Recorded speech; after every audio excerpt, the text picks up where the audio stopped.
time for International Falls Broncos hockey.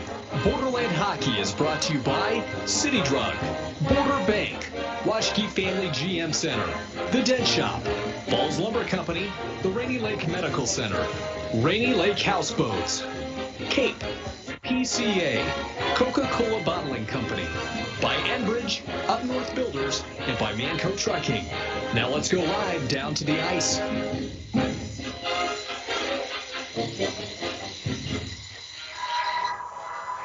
And good evening and welcome to Bronco Arena as we get set for Bronco girls hockey as they take on the Detroit Lakers.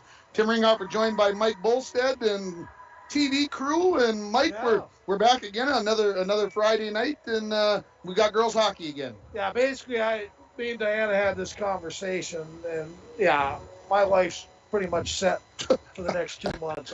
I see the schedule today, Ringer, and there's not too many off nights, but that's okay. You know, we're bringing Bronco sports to all the parents, grandparents, friends of the kids, and doing the best we can to give a good broadcast. Good to have everybody along here on K104 and YourLiveEvent.com, and we just got done watching, I want to say, one of the more fun JV games in a long time. This girls game had a little bit of everything. I think the Broncos had like 6 breakaways in the last 6 or 7 minutes of that third period. They cashed in on 2 of them, and they defeated Detroit Lakes by a score of 6-2. Yeah, a couple things I liked about it all is, Coach McDonald's on the bench with the players.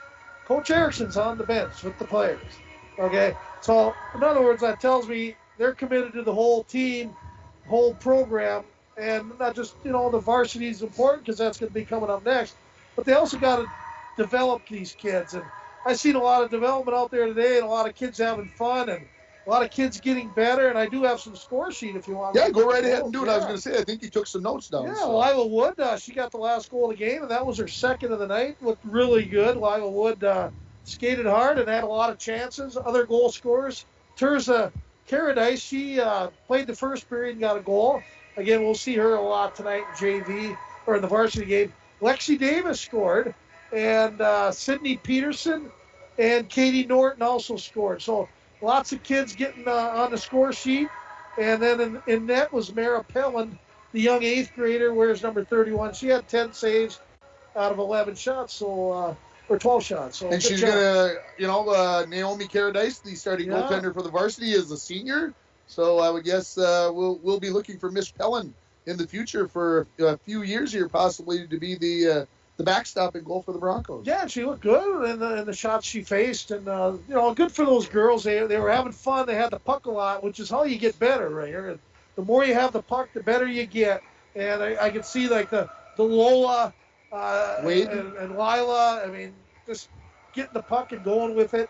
The young Glennie girl looked good. She's a big, tall kid, and she looked good. I mean, a bunch of girls played really good. The Broncos come into this game, the varsity, 0-2 on the season. Last Friday night we were here when they took on North Shore. And a pretty exciting game there. The Broncos were down 4-1 after a period. Yeah. Closed it to 4-3. It was 4-3 until late in the game, and then North Shore won 6-3. The Broncos then traveled to Crookston on Tuesday and dropped a 6-0 game there to the Pirates. And in that game, it was 3-0 after the second period. And I was told by an inside source that there were some pretty good breakaway chances for the Broncos. They just couldn't convert on those. They had a chance to be in that game when the end of the second period came around, but it ended up 6-0. Detroit Lakes, they've only played once so far this season. They played Fergus Falls, and they lost, so they're sitting at 0-1. So both these teams looking to get into the win column for the first time this season. Yeah, they've played, and it's become kind of a rivalry the last few years. Bruce Raboyne, ex-Detroit Lakes head hockey coach, was coaching the girls' team as an assistant. Basically, I told him he was opening the door, closing it. Yeah. Well, you got to take your shot. I suppose Rab couldn't get in because of the COVID thing, but I'm sure he's sitting at home listening to us. Hey, big fella, hope you're having a good night. And it should be a good, fun, entertaining game. A pretty good, even match, I believe. And what I see, but tell you what, if their coach is as organized as he is on everything, I mean, this guy has everything dotted to the T's. His numbers are 1 through 20. There's no numbers in the 30s and 40s and all that goofy stuff. They're all numerical. He gave you the most amazing starting lineup. All the lines, all the names, how to pronounce them, stats, what grade. So if he's the best coach in northern Minnesota right now. I don't care. Yeah. I guarantee you he has a board behind the bench. We should put that up to the camera so everybody can see that at home on yourliveevent.com. Yeah. We got to put that out there because we do. That sheet is amazing.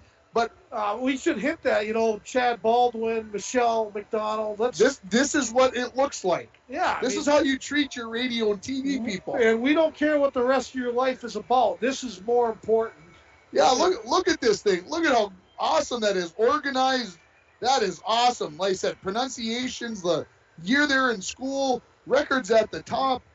I mean, what more could you want? I wondered if he has one behind the glass, like the college and pro coaches. They have the lineups and stuff. But absolutely, we appreciate it from their coach. Scott Petcorn is the Peppercorn or Petticorn.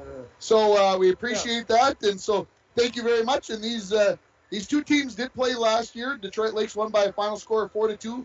They've played 6 times over the years, 3-3. Okay. The overall record. So I think they play later on in the season. I think they play them. Do they play again? Lakes, yeah.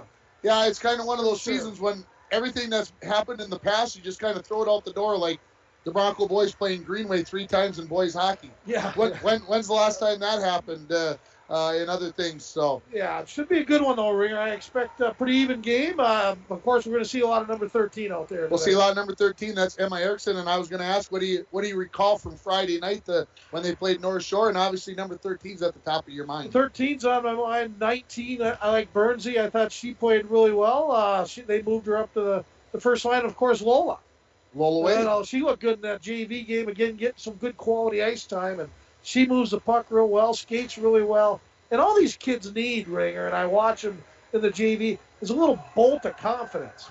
If you don't feel like you can do something, you're probably not going to do it. So it seemed like a lot of those girls gained some confidence in that JV game. Hey, a 6-2 win will do a lot for confidence, absolutely. Won't it? So I'm expecting to see some other girls step up more tonight. And Bailey Herberg, I thought, played really, really well. And again, 2 years ago, Ringer, and I'll say this about Bailey because I know her parents.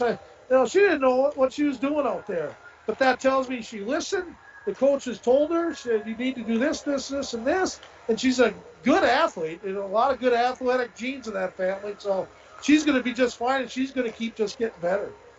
We're going to take a break here, and we'll come back with more from Bronco Arena as we get set for girls hockey.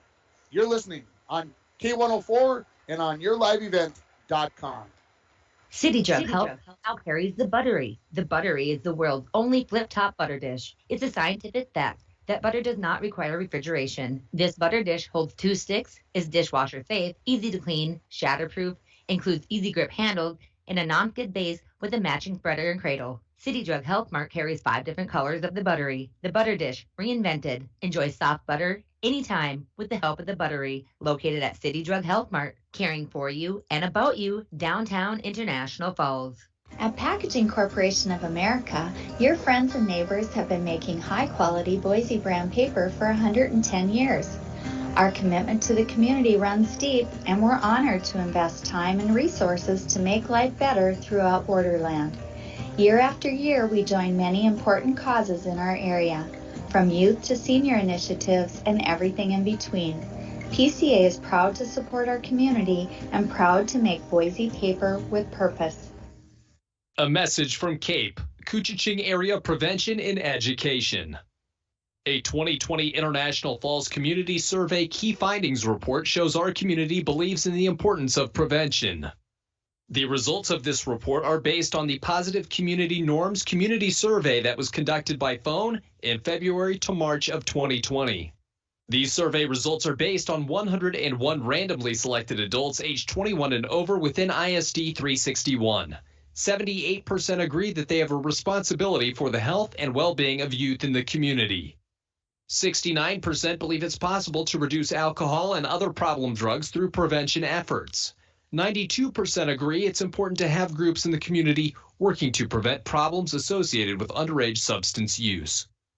For more information about CAPE, please log on to their Facebook. CAPE, Together We Are Strong. This ad has been funded by the MNDHS Behavioral Division. Hometown sports, hometown care. Rainy Lake Medical Center's Therapy and Wellness Center Sports Medicine program means comprehensive rehabilitation for athletic injuries, concussion management, and return to sport guidance. Sports are important. Rainy Lake Medical Center treats them that way. For more information, call 283-5420. That's 283-5420. Rainy Lake Medical Center. Care, passion.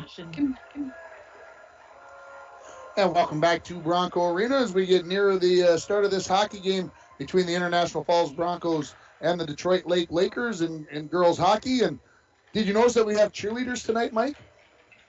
I did. You did not notice. No, I interviewed them last night. Well, those were the hockey cheerleaders. I believe these are the basketball cheerleaders who have decided to come because they don't have anything going on tonight. They decided to come cheer for the girls hockey. I might have to go talk to them between the first and second period. Yeah, that might be a good idea. So that's good to see that one sport, school spirit, trying to get out there and doing the things that we can do. And of course, last night we were here, Mike. The Bronco boys hockey team got a hard fought. Yeah. I'm not exactly sure what to call it, but it was a 6-4 win over North Shore to move the Broncos to 3-0 for the first time since 07-08. Yeah, I guess you tweeted that or put it on something, and he had over like 2,800 hits on it, and that's pretty amazing, I guess. You told me it was. And, it's quite a feat for them. And the best part, Ringers, they still ended up winning the game, but a great time for Coach Baldwin to do some coaching and some teaching and say, listen, you guys are not good enough to just show up and think they had to practice this morning because that's the way they're working things now. And so I had class this morning with a few of the boys, and I said, geez, I see you guys had to practice this morning. How was it? And they're like, oh, Ringer. We got the snot skated out of us. I believe that. And they said it was one of the harder practices they've been to in a while, and Coach Baldwin must have thought there were some breakdowns and maybe took the team a little too took the game a little lighthearted and decided that he was going to fix things on a Friday morning. And as a coach, there's nothing better than winning a game and then sending a message at the same time.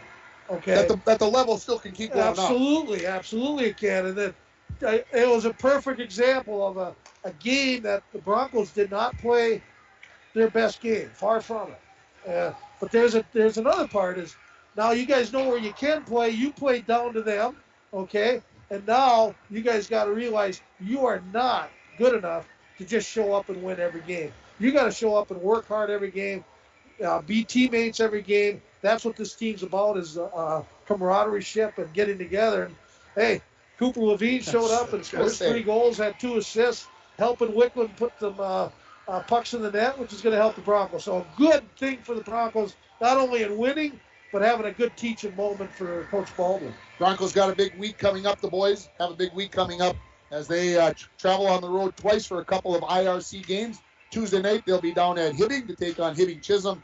And then on Thursday, they'll be in Virginia to take on Virginia MIB. So there's 2 teams 2 games on the road that could prove a lot of things right now because, of course, the Broncos with those 3 wins sit atop the IRC, and I'm sure they'd like to stay there for a while. Oh, absolutely. And, again, you mentioned it. It's 2 big games. Both you and I will be covering those next weekend, Tuesday and Thursday. And, of course, we get to go to Palmer's and have a burger, which will be fun. I probably have to social distance. Yeah, I might have to make a reservation. You might have to get us to get takeout. I think so, but that's a great place to go, and we'll see what happens with that. But those are 2 big games, and the Broncos aren't going to go in there and sneak a win either.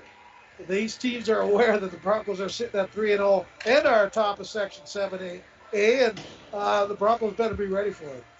Boys basketball team and the girls basketball team were both in action last night, and both came away with losses. The Bronco girls losing at home 66-33 to Mesabi East, and the Bronco boys losing 79-42 to Warroad on the road. And I'm sure those teams will be looking to improve and make those scores a little bit better. And, of course, they've got busy weeks coming up, and we'll have the Bronco girls versus Cherry on Monday night, and you can see that game on yourliveevent.com and also here on K104. So a busy week coming up next week. I think we got like 6 games on the air next week. I believe it. Yeah, it's like. I think we're going to need new equipment. Little Fork basketball on Tuesday and Thursday, along with our 2 Bronco hockey games, and then Bronco boys Monday, Friday, or Bronco girls Monday, Bronco boys Friday. So we got Little Fork and 6 games on the air next week on the radios and on yourliveevent.com. So folks, keep hanging in there. We're going to do the best we can. You know, it's kind of refreshing. I've been watching the Bronco warm-up. Kudos to Michelle McDonald.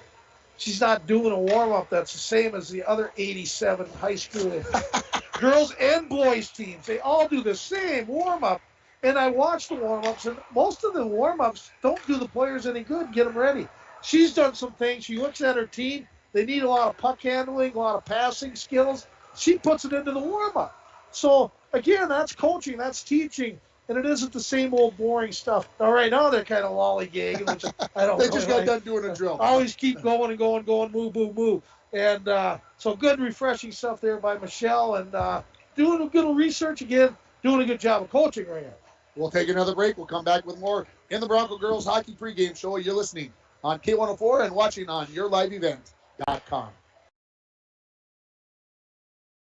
It's time to discover the new Buick lineup of craftsmanship and luxurious styling. Washke Family GM Center has great deals on their expectation-shattering lineup, like the 2020 Buick Encore, the compact luxury SUV with a quiet, spacious cabin and comfortable seating up to 5. And the 2020 Buick Envision, the midsize SUV that's a joy to ride. Or go big with the 2020 Buick Enclave, tomorrow's SUV for today's family with seating up to 7. Washke Family GM Center of International Falls. Visit washkegm.com for more details.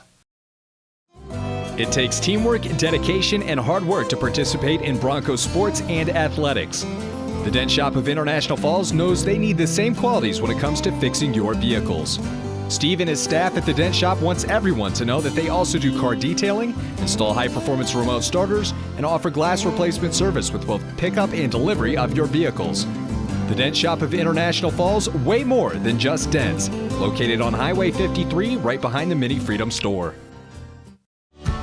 Enbridge's Line 3 replacement project will create thousands of family-supporting jobs. This $2.6 billion private investment in Minnesota will be an economic boost, bring extra county tax revenue for years to come, and a secure and steady supply of North American oil to fuel Minnesota's quality of life. We're focused on safety and ready to get to work. Learn more at enbridge.com/line3US. Once upon a time in a convenience store, a woman asked, "Which zero-calorie drink will I like more?" The cashier said, "I have a thought. Coke Zero Sugar always hits the spot." The taste made her heart fill with laughter, and with her Coke Zero Sugar, she lived happily ever after. Coca-Cola Zero Sugar, unbelievably delicious.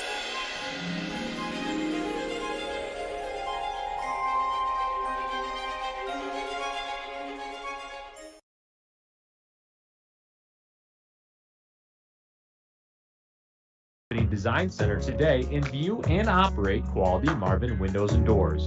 Falls Lumber Company's trained professionals will assist you in choosing the correct products for your home. Let a little light in today with Falls Lumber Company and Marvin Windows and Doors. Falls Lumber Company, 201 4th Street, International Falls. A message from CAPE, Couchiching Area Prevention and Education.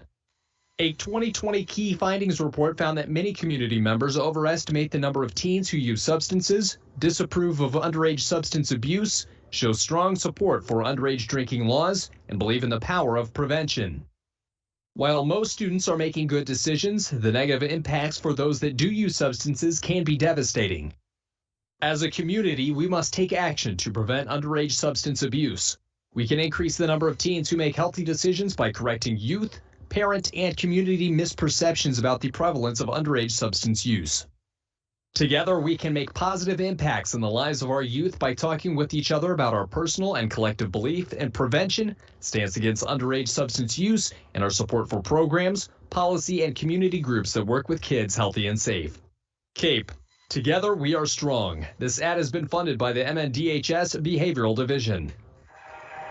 Back at Bronco Arena, getting ready for Bronco girls hockey as they take on the Detroit Lake Lakers. Tim Ringhofer joined by Mike Bolstead, and engineer Dwayne Etienne, and what's the cameraman's name? Brady Silvers. Brady Silvers. Yeah. Can't tell with the mask on. I knew it was a Silvers, but I couldn't tell which one it was with the mask on. So yeah, there's a little Olsen there too, Smiley and Nikki's gonna get mad at me now. Putting Brady with Smiley is, geez, poor kid. Poor kid. There you go. I hope Smiley's listening. He knows what I mean. So we've got a new thing going on at our hockey games, and it's you need to text or tweet to Mike, or are we just doing text tonight? We'll do tweets, KSDM, KGHS radio. You can tweet to that, and really easy to tweet, people. I mean, I can even do it. Okay? So just go on there and say, what are we doing then? Well, we're going to take a look and see who the first goal scorer for the Broncos is tonight. For example, last night, the first goal scorer was Brady Wickwood. And we had about 4 or 5 right answers, and then we picked at random somebody, and the winner was Avery Savonin. And so what we'd like you to do is either go and tweet, or you can text Mike at 218-230-9954, 230-9954. Just tell us which one of the girls players are going to score tonight in the game. Who's score first. Yeah. And you can text my phone number as well, 218-324-3053. So we'll be taking a peek at that beforehand, and we'll see how many votes we have, and what's the winner get? They get a hearty sandwich. Values go all the way up to $8. And I guarantee if you go there, I shouldn't say guarantee because I'm not Dave, but if you go there and say you wanted a 3-strip chicken tender, I'm guessing Dave will take that as a sandwich. And, the best sandwiches around, I tell you, those Hardee's things are pretty good. And they're also good for breakfast sandwiches. So if you want one of those egg omelet. Loaded omelet. Biscuits? You like those too, huh? But anyways, it's worth a free sandwich up to $8 value. Hey, we all go to Hardee's anyway, so just text Ringer or myself, Mike Bolstead. Again, my number is 218-230-9954. And mine is 218-324-3053. So join in. It's all for fun. It's I know I do it for the UND men's hockey games.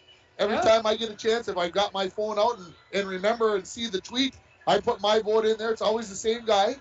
Now, did they do it when Billy Mason and Tommy Herzig were playing? I don't think they did it back then. No, that's a little too long ago for those guys. Well, you picked Billy Mason, you would have never won. Touche. Oh, was he chirping last night? Oh my goodness! At the end of that game last night, he was ready to talk. Yeah, he wanted to talk about the old days. Who doesn't, Michael? Yeah, everybody wants to talk about the old days. Yeah. We were all greater then, weren't we? I don't want to talk about the older days.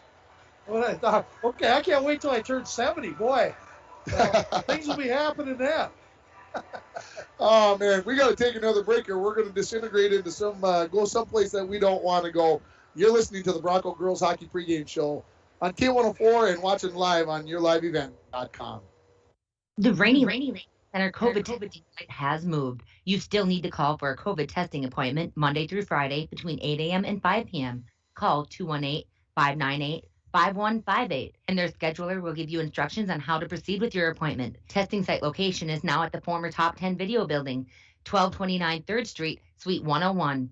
Remember, you need to call for a COVID test at 218-598-5158. Rainy Lake Medical Center. Care, compassion, community.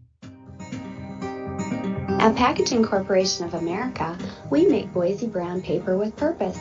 We understand our responsibility to the community, and we're honored to support the many needs and events occurring in Borderland.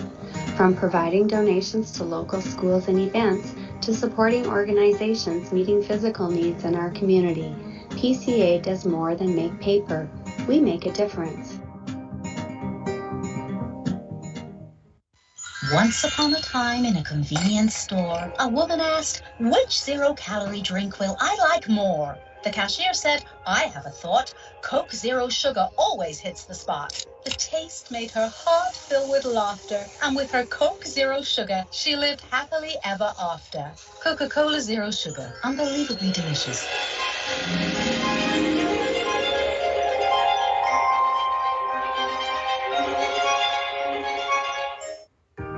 Work has begun to replace Line 3 near your community, and keeping everyone safe is our top priority. We have established robust COVID-19 safety rules for our workers, and when they're not at work on our project, they're advised to follow local health guidelines because we all want everyone home safe. For more information, visit enbridge.com/line3us. Voyagers is a water-based park. You cannot drive a car to see Voyagers. You have to use some form of water transportation, and Rainy Lake Houseboat is one of the finest ways to see it. That's right, Bill. Voyagers National Park, along with Rainy Lake, are right here in the borderland. You can plan your next Minnesota vacation destination this summer at Rainy Lake Houseboats. Enjoy the beauty and wildlife in a relaxing setting. Call the Dohertys at 218-286-5391 to help set up your next family getaway. Back at Bronco Arena, I've got a couple of text messages, Mike. Good. I haven't got any. So a couple of my former students, so I appreciate them. I now know that they're listening. That's the way this thing is supposed to work, folks.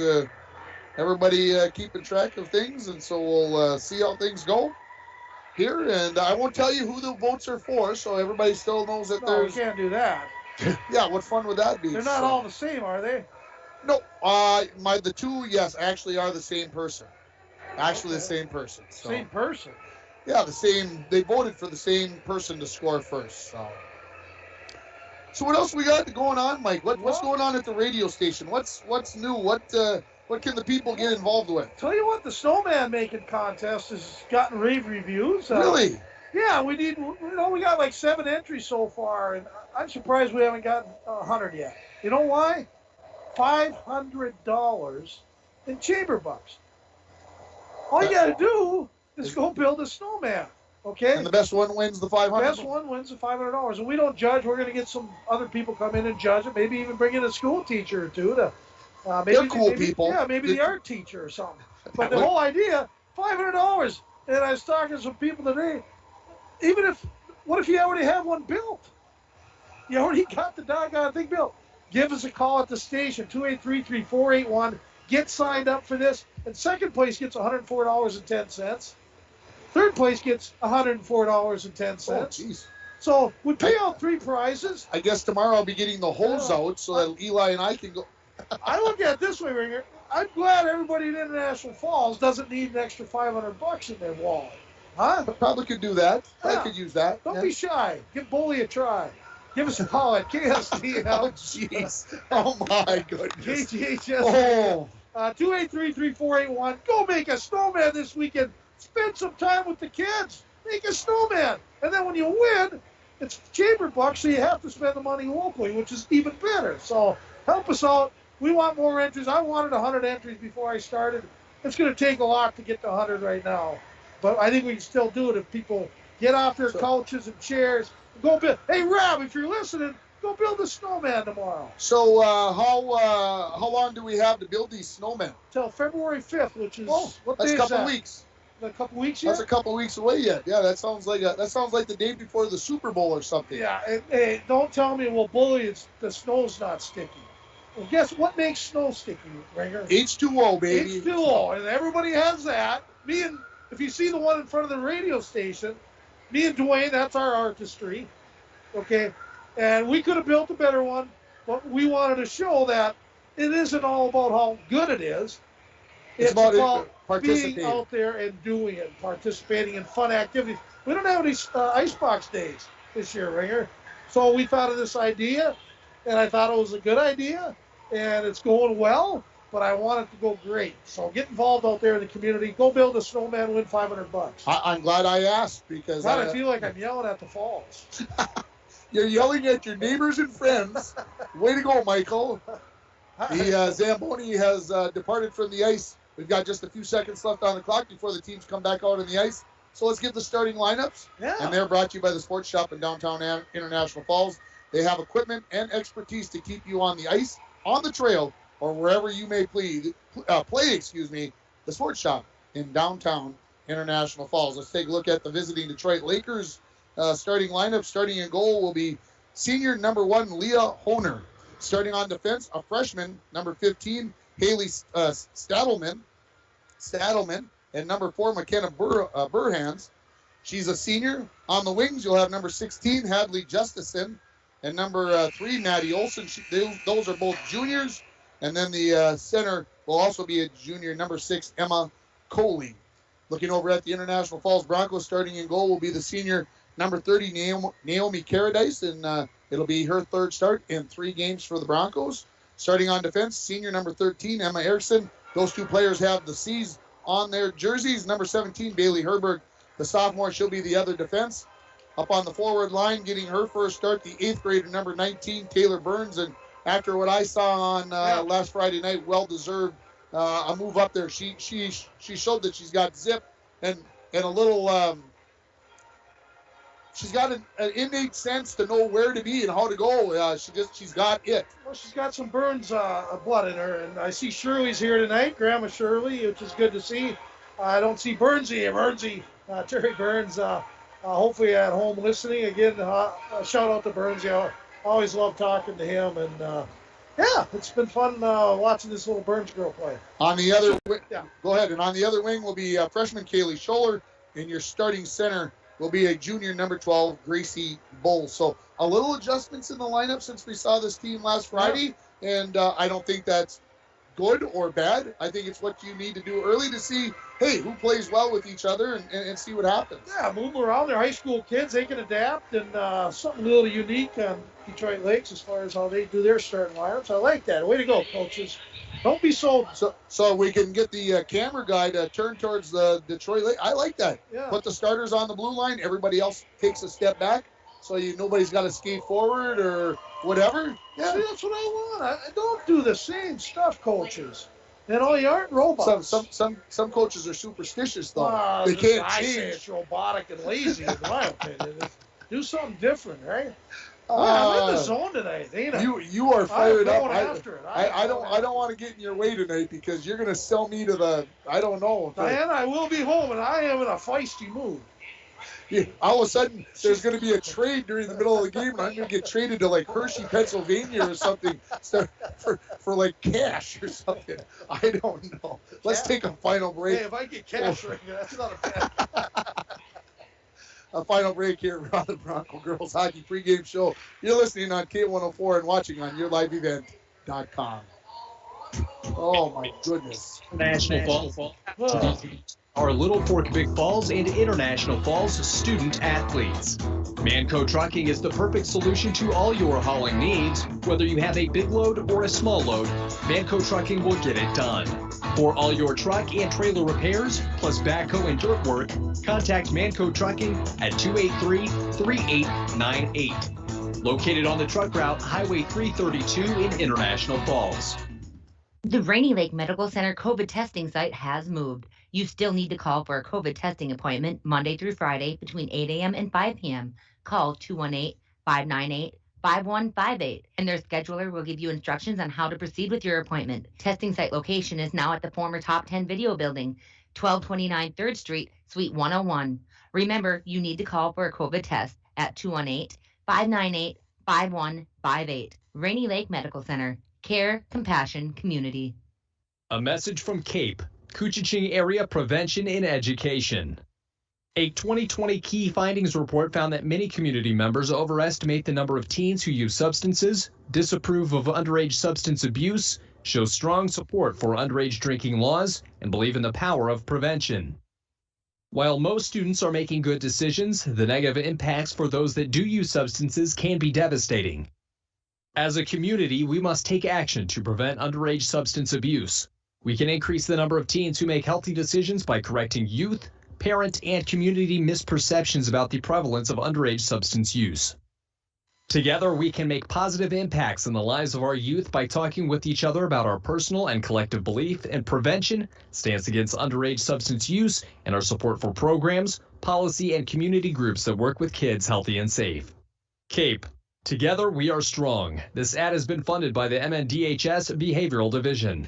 City Jug Health Mart now carries the Buttery. The Buttery is the world's only flip-top butter dish. It's a scientific fact that butter does not require refrigeration. This butter dish holds 2 sticks, is dishwasher safe, easy to clean, shatterproof, includes easy grip handle, in a non-skid base with a matching spreader and cradle. City Drug Health Mart carries 5 different colors of the buttery. The Butter Dish, reinvented. Enjoy soft butter anytime with the help of the buttery. Located at City Drug Health Mart, caring for you and about you, downtown International Falls. At Packaging Corporation of America, your friends and neighbors have been making high-quality Boise brand paper for 110 years. Our commitment to the community runs deep, and we're honored to invest time and resources to make life better throughout Borderland. Year after year, we join many important causes in our area, from youth to senior initiatives and everything in between. PCA is proud to support our community and proud to make Boise paper with purpose. A message from CAPE, Koochiching Area Prevention and Education.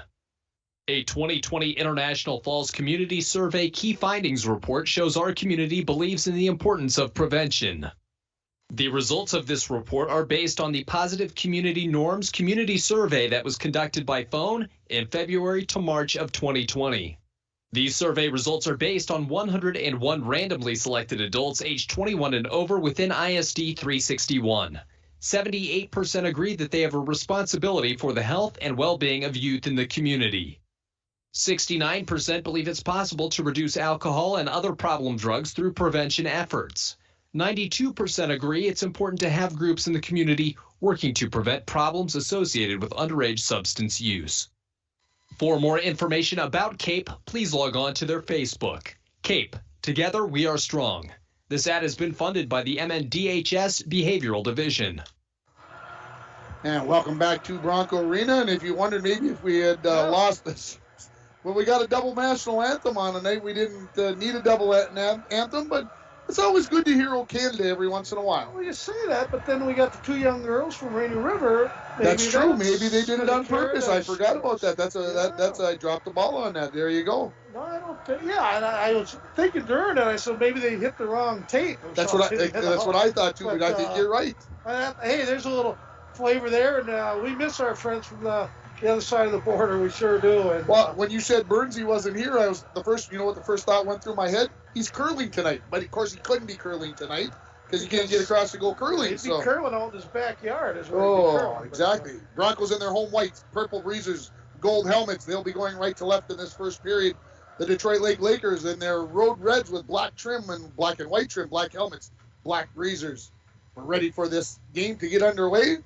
Just about 7 minutes late. Nothing surprises me. Hockey games never start on time. Never. Should be good, though. It's going to be a good one. It's going to be fun here. Number 12 versus number 14. The second line that was on that sheet of paper is actually out on the ice. And now, I don't think we have a puck. How do you like Jeez.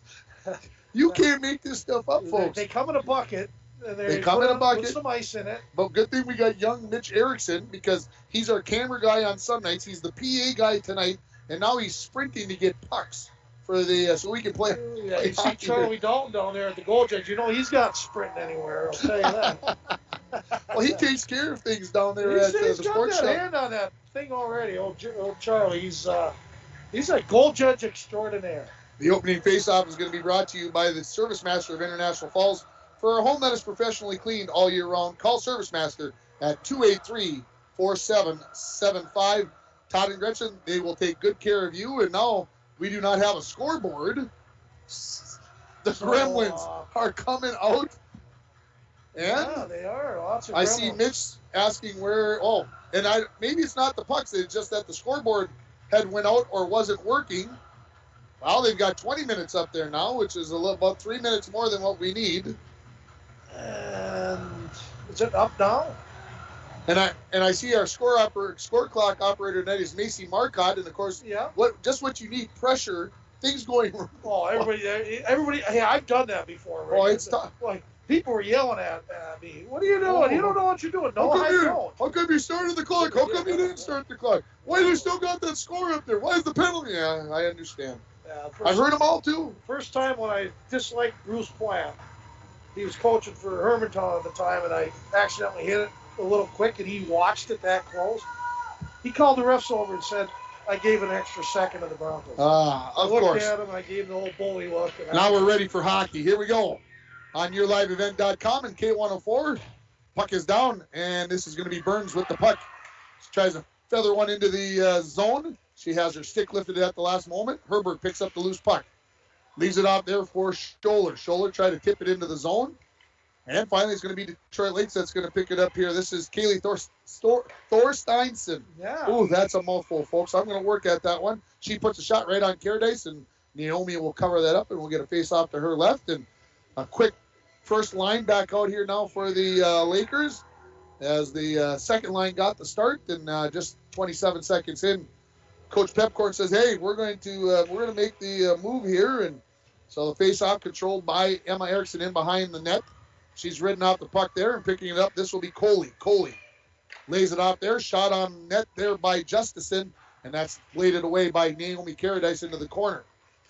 Broncos try to clear. Comes to the near wall. Race for the puck. The Lakers feed it into the corner just past Herbert. Erickson will pick it up behind her own net, put it into the near wall.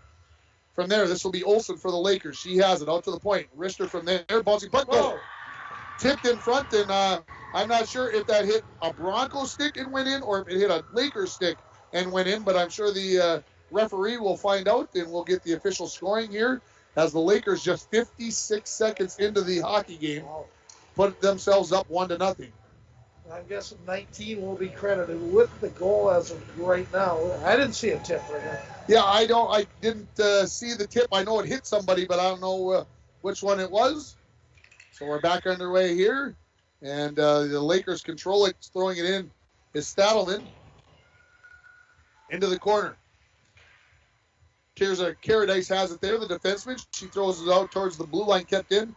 Shot by Stadelman. That goes into the far corner. 19 from 3. That's awesome. And so 19 does get it'll be Addie Strand that gets the goal. And number 3, Mandy Olsen, gets the assist as the Broncos control the puck in their own end.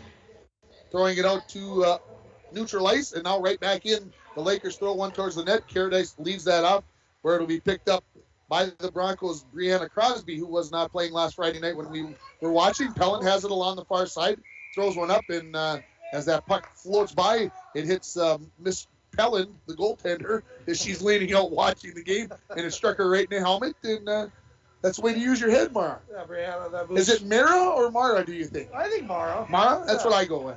Crosby, of course, Steve, her dad, and of course he played in the state hockey tournament back in 1989, I believe. Face-off won by Bulls onto the stick of Erickson. She avoids a couple of poke checks, and now off and skating into center ice to the red line, to the Lakers blue line, now into the zone. Sharp angle shot right into the breadbasket of the goaltender, Honer.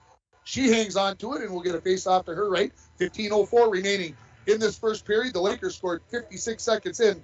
They lead 1-0 on your Rainy River Community College scoreboard. And you still have time to text Ringer or Bully here. Oh, yeah. I got to check my phone one more time, see if I got anything. I do not. So I got 2 votes, both for the same person. Lakers control the face-off, try to clear the zone, but Herbert keeps it in just inside the blue line, feathers it to the far half wall. Skating over there to pick that up is going to be Addie Strand. She's in behind her own net, comes out the near side now. Out to center ice. Erickson, she'll fire that back into the far corner as the Broncos are changing. Picked it up in the corner here. This is Maddie Olsen for the Lakers. Skates up the near wall. Don't get that confused with the Maddie Olsen from International Falls, of course. No. Olsen all the way into the Broncos zone. She fires it all the way around. She heads to the bench as the Lakers are in the midst of a line change. Pellin forces the puck out. Now going to be picked up here nicely by the Broncos as Valentine comes into the zone. She has it knocked off her stick. Coming back are the Lakers. This is Thorsteinson.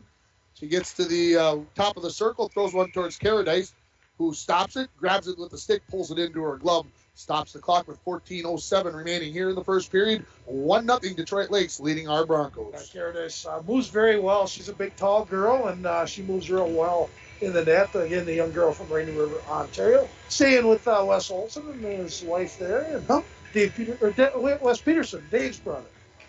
There we go. Yeah. That makes all kinds of sense what's going on. Face-off win by the Lakers. Shot from the point from Stadelman. That hits a leg out front and goes into the far corner. The Broncos are able to clear it out. Skating back to pick it up. This is Burhans. Throws it into the Broncos zone off the wall. This is Justison. She wraps it around the boards into the near corner. Tirza Caradice tries to push that along, and she maintains possession of the puck as she does. Out to center ice. Tried to feed one off the wall to herself, lost an edge, and the Lakers put it back in on Naomi. Naomi will leave that there for Lola Wade. Wade around her net into the far corner. To Pellin, who tips it along. Tried to get it out of the zone. Kept in by the Lakers. They tip one towards the net where Caradice, the defenseman, has it. Out to Valentine. Valentine had it tipped off her stick, regains it, throws it into the Lakers zone, and the Broncos changing all 5 out here with 13-12 remaining in this first period. The Lakers leading the Broncos 1-0 on your Rainy River Community College scoreboard. Lakers control the puck in their own zone. This is Strand. Strand head of steam up the near wall and into the Bronco zone. Splits through the defenseman, went to the backhand. That was knocked away. Loose puck shot up over the top of the goal. Off the stick there of Thorsteinson. Broncos looking to get it out here with Erickson. She has it knocked off her stick just moments before she's going to cross the blue line, and the Lakers keep it in. This is Hess with the puck. Her shot right into the breadbasket of Caradice. She hangs on to it, and we get a stoppage in play. 12:37 left in the first period. 1-0 Detroit Lakes on your Rainy River Community College scoreboard. Start your voyage at Rainy River Community College. Your future awaits here right in your own backyard. RRCC.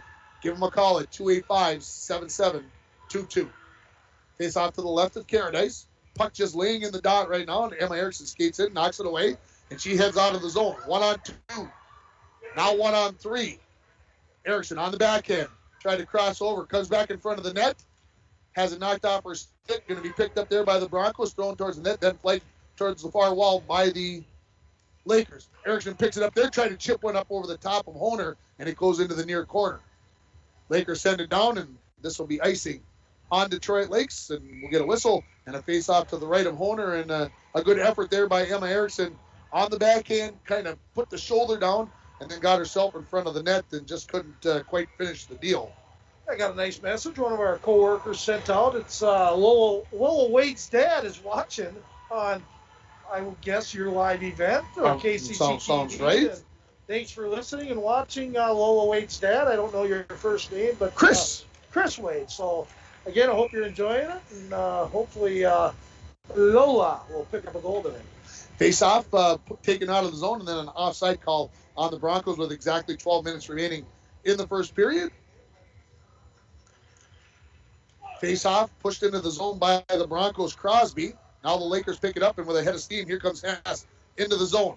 Crosses over, right in front of the net. Shot. Good blocker save there by Caradice as was trying to go up high. Here's a shot, and just didn't get all of it, but got enough of it. Was Maddie Olson for the Lakers.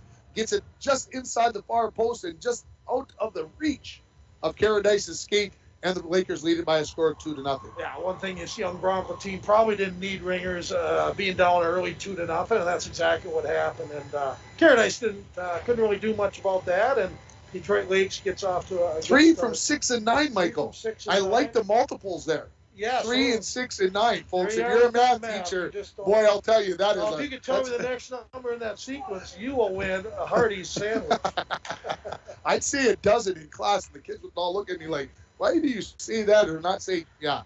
Here comes Emma Erickson back in the zone off the face-off after the Detroit Lakes goal. She tries to split through a couple of defense. The puck comes loose, and Honer will get the save, and we'll have a face-off to her right. So a couple quick early goals here by the Lakers, and that last one, like I said, Olsen didn't get all of it. She fanned a little bit, but it was well placed. It just missed the skate by about 3 inches and just inside of the post. Just crawled in there, and that's all it needs to do. Yeah, I'm looking at the picture. Lola Wade's dad's from Georgia. He's out in Georgia watching it, so that's pretty cool. There we go. Face-off controlled by the Lakers. They try to clear the zone, but the Broncos keep it in there, by Herbert. Race for the puck, picked up in the far corner there by Burhans. Now the Lakers skate in behind their own net. Coming out, this is Cunningham. Head of steam, 3-on-2 into the Bronco zone. Goes to the far side of the ice. Gets ridden wide by Herberg, and she loses the handle on the puck. Herberg will pick up the loose puck in behind her own net.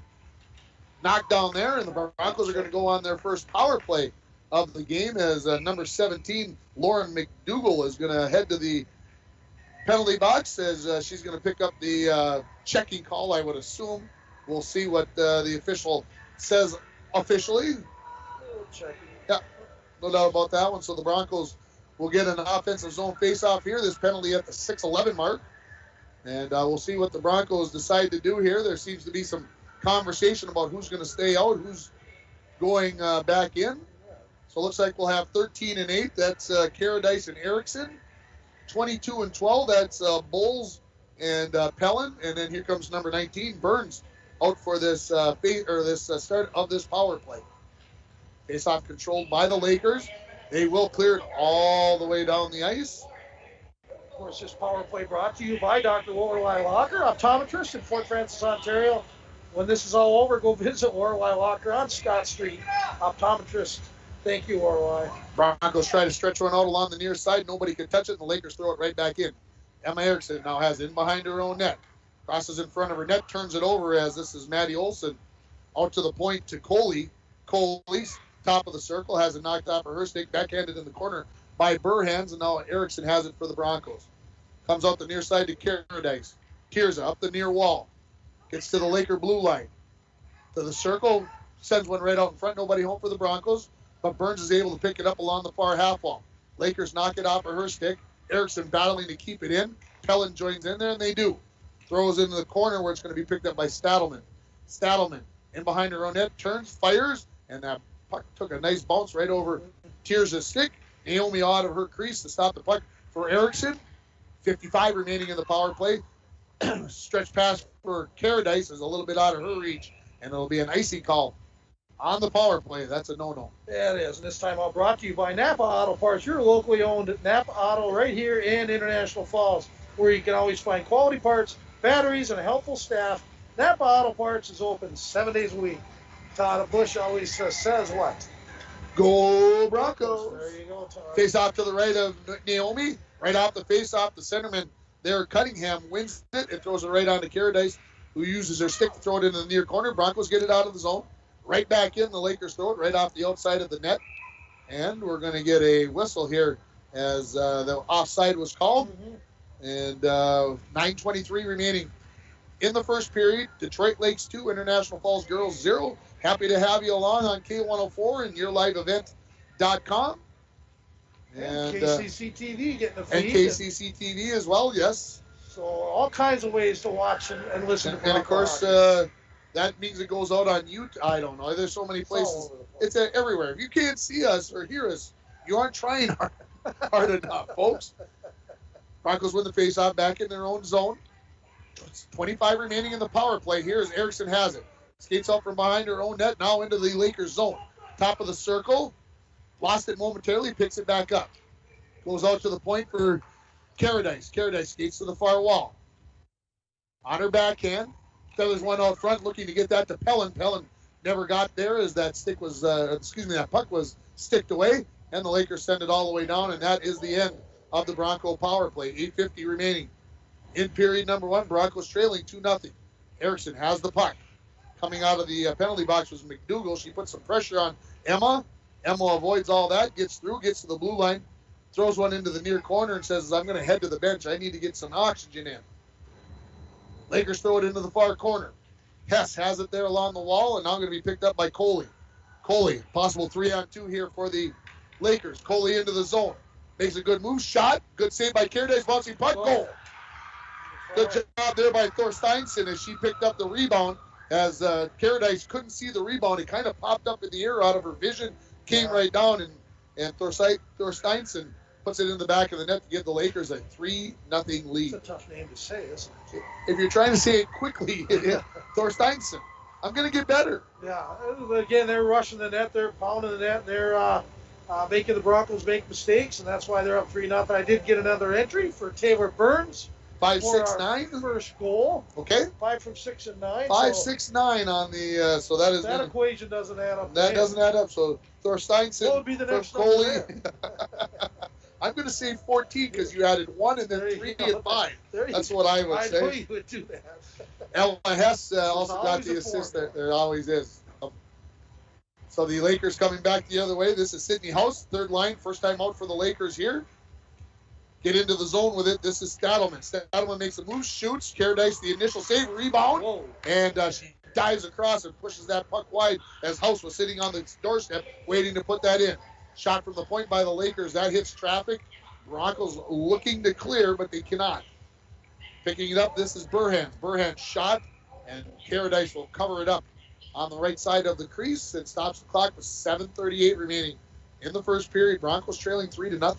Yeah, early on, all Detroit Lakes right now, Tim, and kind of reminds me of the boys a little bit the other night, kind of on their back heels and not on their toes. And again, some teaching moments, and then you can see the coaches talking to all the players. They'll pick it up. Shots on goal, 12-3 in favor of the Lakers. Face-off won by the Lakers. Here's a shot from the point by Stadelman that hits a stick, goes up into the netting, and it looks like it's stuck there, so we'll get a fresh piece of, is it galvanized rubber? Is that the right? Not galvanized, that's not the right word. Vulcanized? I don't know. Hockey. Yeah, hockey. I don't know. Anyway, Gracie Boy, Bowles. I just showed how whatever I am. Gracie Bowles is really good on face-offs. You can tell she works on it quite a bit. And she just lost that one, unfortunately, Yeah, because of course Mike she jinxed her. So Katie Norton Sorry, gets it out of the zone.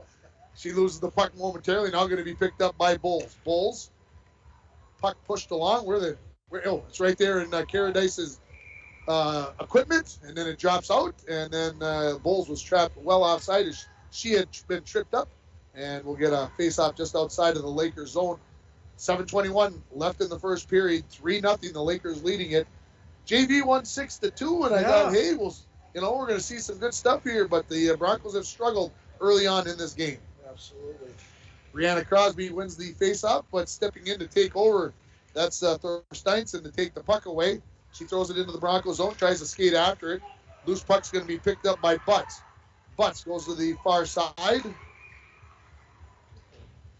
Loses the puck there. Now she gets a second opportunity, knocks it into the zone, and it'll be intercepted there by Strand. Now she's heading into the Broncos zone. Crosses over. Loses the handle on it. And the Broncos have it. Butts looks to clear. That was knocked down by the Lakers. Picked up by Cunningham. She tried to go towards the net. That was knocked off of her stick by Crosby, and now here comes Erickson back the other way. 1-on-2 into the zone. Pellin joins in. Stood up there and losing the handle on the puck, and then Erickson's going to pick up a penalty here, I believe. I'm not sure who's going. Maybe they're both going to go. I don't know. I think Detroit Lakes for interference is the way it looks right here. So Erickson had lost control of the puck, and they are going to send number 9, that is Ella Hess, to the penalty box. So the Broncos will go on their second power play. At the 10:32 mark. Nice. I like it. I like the man. I tell you, I'm here to impress. Okay. 60 years old. I have no problem trying to impress people still. To this day, I'll do it till I die. I'm always out to impress. Nothing wrong with that, Michael. Nothing wrong with that. No. Second power play of the game. Face off to the left of Honer, the Lakers goaltender. Face off won by the Broncos. Erickson has it. Top of the slot, and we got a tripping call. Really? I didn't even see it. I like Russo. I'm not going to be critical of him because I like him. I thought Erickson was going to let go, and somebody was going to win a gift certificate, but the whistle, and Gracie Bowles heads to the penalty box at the 10:36 mark.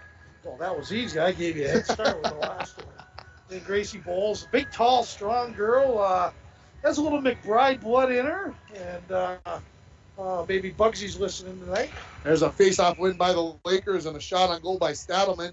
Caradice covers that up, and she'll get a face-off to her right. So we've got 4-on-4 hockey here, folks, for the next, well, theoretically, 153. Those penalties were only 4 seconds apart. 4 seconds. Scary stuff. Another face-off win for the Lakers. They throw it to the far wall. Erickson will pick it up there. She lays on the break as she was pressured by Coley, and now she'll start up again. Out of the zone, right up the center of the ice. To the Lakers' blue line. Comes to the near wall. Tried to play it off the wall to herself, but that was Stadelman who played that very well and took it away from her. Stepping up is Caradice. She takes the puck away, skates into the corner. Looking to center it, but nobody home. Now she centers it, plays it off the edge of the goal. Puck comes to the near wall, and it looks like the Lakers just got a little more zip in their step as Burhan's had it. Knocked off of her stick, and now this is Olsen. Olsen with a goal already in this game. She lets go with a wrister that's just off of the mark. Skating back to pick it up. This is Tirza Caradice. She turns up the center of the ice. 1:05 remaining in the 4-on-4. Caradice to Valentine, who tips it into the Lakers zone, where it'll be picked up by Strand. Cross-ice pass, and now coming out of the zone with it, this is Cunningham. Cunningham into the Broncos zone, throws one on to Caradice, who knocks that into the near corner with her stick, and it's picked up by Tirza, her sister, out to center ice. Picked up there by Strand. She throws it in the Broncos zone, and Tirza will chase back to pick this up. Going to be pressured there by Thorsteinson, who has one of the goals for the Lakers as they lead 3-0 as we go under 5 minutes remaining in the first period. Centering pass knocked away by Norton.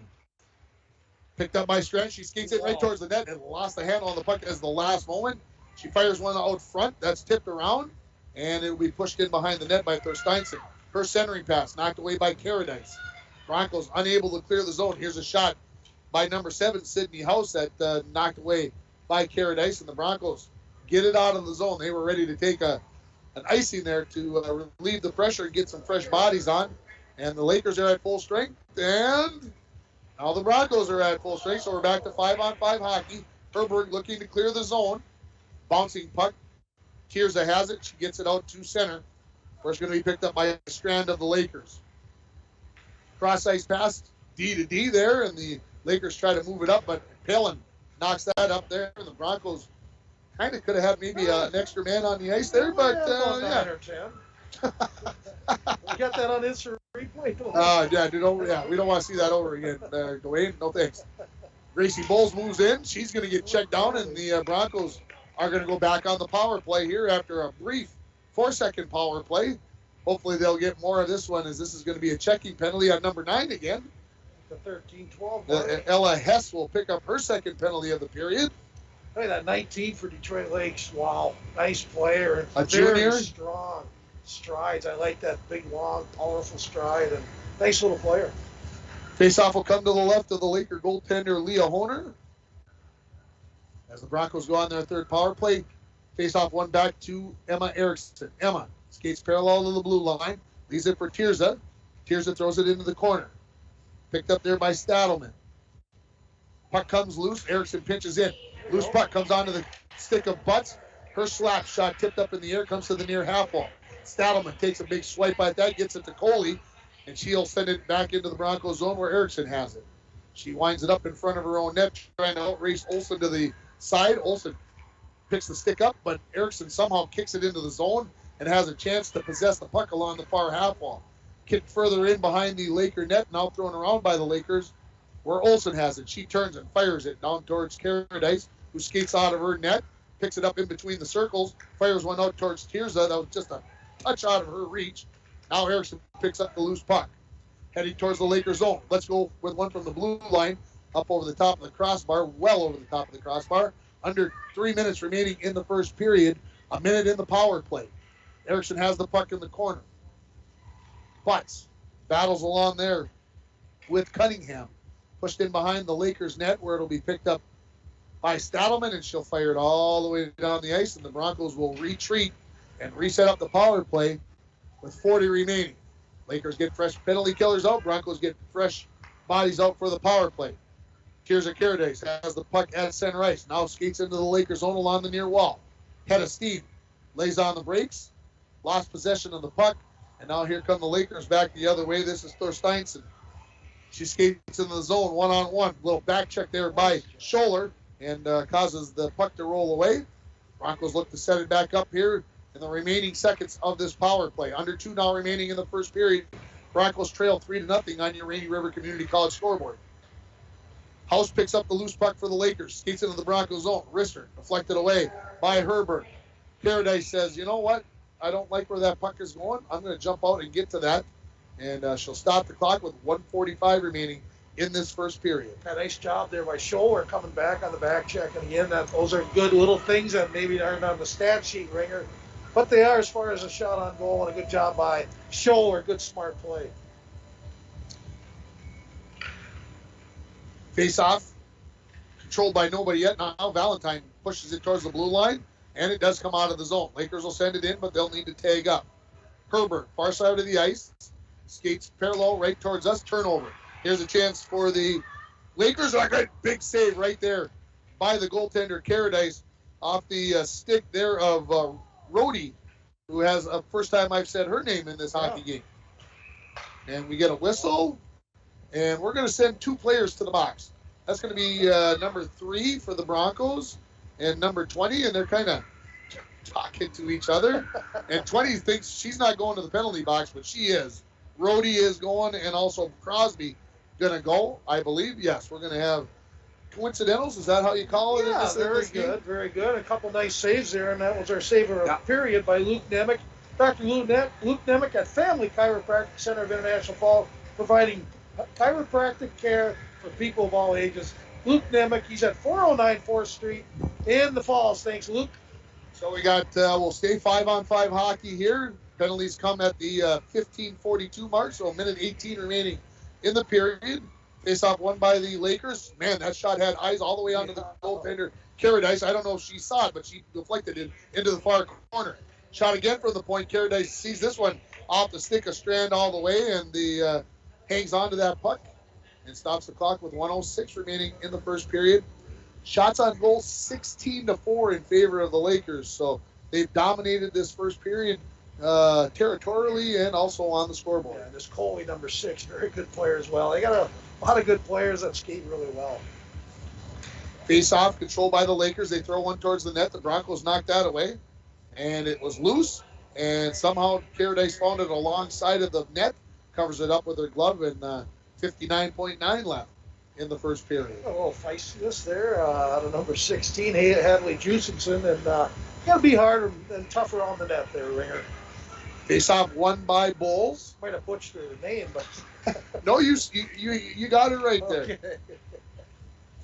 I even gave Coach Pepcorn a little grief about that. He didn't have a pronunciation by that one. I said, "You think this one is easy? Justeson is easy?" Well, you did it right. He said it must be easy. Wait a minute, peppercorn, like from the Pepcorn. Okay. Pepcorn. Not from the Sandlot. No. Lakers have the puck in the corner. This is Coley. Out to the point to Strand. Rister. Caradice tried to cover that one up. Went wide of the mark. 25 remaining in the period as the Lakers keep it in the zone. Rister from the point. That's off the mark. Comes to the near half wall with 20 left. Out to the point to Strand. Let's go with a Rister deflected. Oh, my goodness. Wow. Justeson. I kind of let her into that, didn't I? She just tips that one and deflects it right inside of the far post. That's the second one that the Lakers have snuck inside that far post, and they lead it 4-0. I believe 19, Addison Strand will pick up the assist. Perfectly well-placed shot. And, of course, Jusenson right there on the far left post and tips it in on her backhand, which is very difficult to do. 4-0 Detroit Lakes. 16 from 19 and 6. So it'll be Justeson and then Strand and Coley with the assist. And they lead 4-0 here with waning seconds of the first period. Puck controlled by the Lakers along the near side. Norton pushes the puck towards the Lakers zone. And we'll run out the final few seconds along the near half wall. And we're going to head to the first intermission with Detroit Lakes leading the International Falls Bronco girls by a score of 4-0. We'll take a break and we'll come back with more. You're listening on K104 and watching on YourLiveEvent.com. Hometown sports, hometown care. Rainy Lake Medical Center's Therapy and Wellness Center sports medicine program means comprehensive rehabilitation for athletic injuries, concussion management, and return to sport guidance. Sports are important. Rainy Lake Medical Center treats them that way. For more information, call 283-5420. That's 283-5420. Rainy Lake Medical Center. Care, compassion, community. Our winter wonderland is the perfect place to recharge, relax, and even social distance.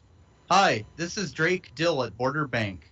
Our team wants to help you get out and enjoy all that winter has to offer. Visit with us to explore securing a loan for an ice house, snowmobile, ATV, or even a snowblower. Whatever you need to enjoy or even conquer this winter season. We're Border Bank, your key to enjoying the great outdoors. Member FDIC. It's time to discover the new Buick lineup of craftsmanship and luxurious styling. Washke Family GM Center has great deals on their expectation-shattering lineup, like the 2020 Buick Encore, the compact luxury SUV with a quiet, spacious cabin and comfortable seating up to 5. And the 2020 Buick Envision, the midsize SUV that's a joy to ride. Or go big with the 2020 Buick Enclave, tomorrow's SUV for today's family with seating up to 7. Washke Family GM Center of International Falls. Visit washkegm.com for more details. When it comes to repairing your vehicles and other car maintenance, we know you have a lot of options. Sometimes so many options it can be hard to decide where to go. The Dent Shop of International Falls offers the highest quality service, competitive pricing, and a knowledgeable staff. Right now, all auto glass repairs are only $60. If you have a chip in your glass or you have that irritating line through your windshield, bring it in to the Dent Shop. Located just off Highway 53 in International Falls, the Dent Shop. We are much more than just dents. Up North Builders is cheering on the 2021 Bronco hockey teams. Working with you from beginning to end and hiring only the most expert subcontractors, our number one priority is your total satisfaction. Up North Builders offers equipment rentals, rental properties, remodeling, excavating, concrete work, and more. From Lake Superior to North Dakota, Up North Builders is your general contractor. Call Up North Builders at 285-3635 or visit upnorthbuildersinc.com today. Windows and doors can be the most important feature in your home. Stop in to Falls Lumber Company Design Center today and view and operate quality Marvin windows and doors. Falls Lumber Company's trained professionals will assist you in choosing the correct products for your home. Let a little light in today with Falls Lumber Company and Marvin Windows and Doors. Falls Lumber Company, 201 4th Street, International Falls. Back at Bronco Arena in between the first and second period, the Bronco girls trailing the Detroit Lake Lakers by a score of 4-0. And if it sounds dominating on the scoreboard, it just wasn't dominating there. It was on the ice as well, Mike.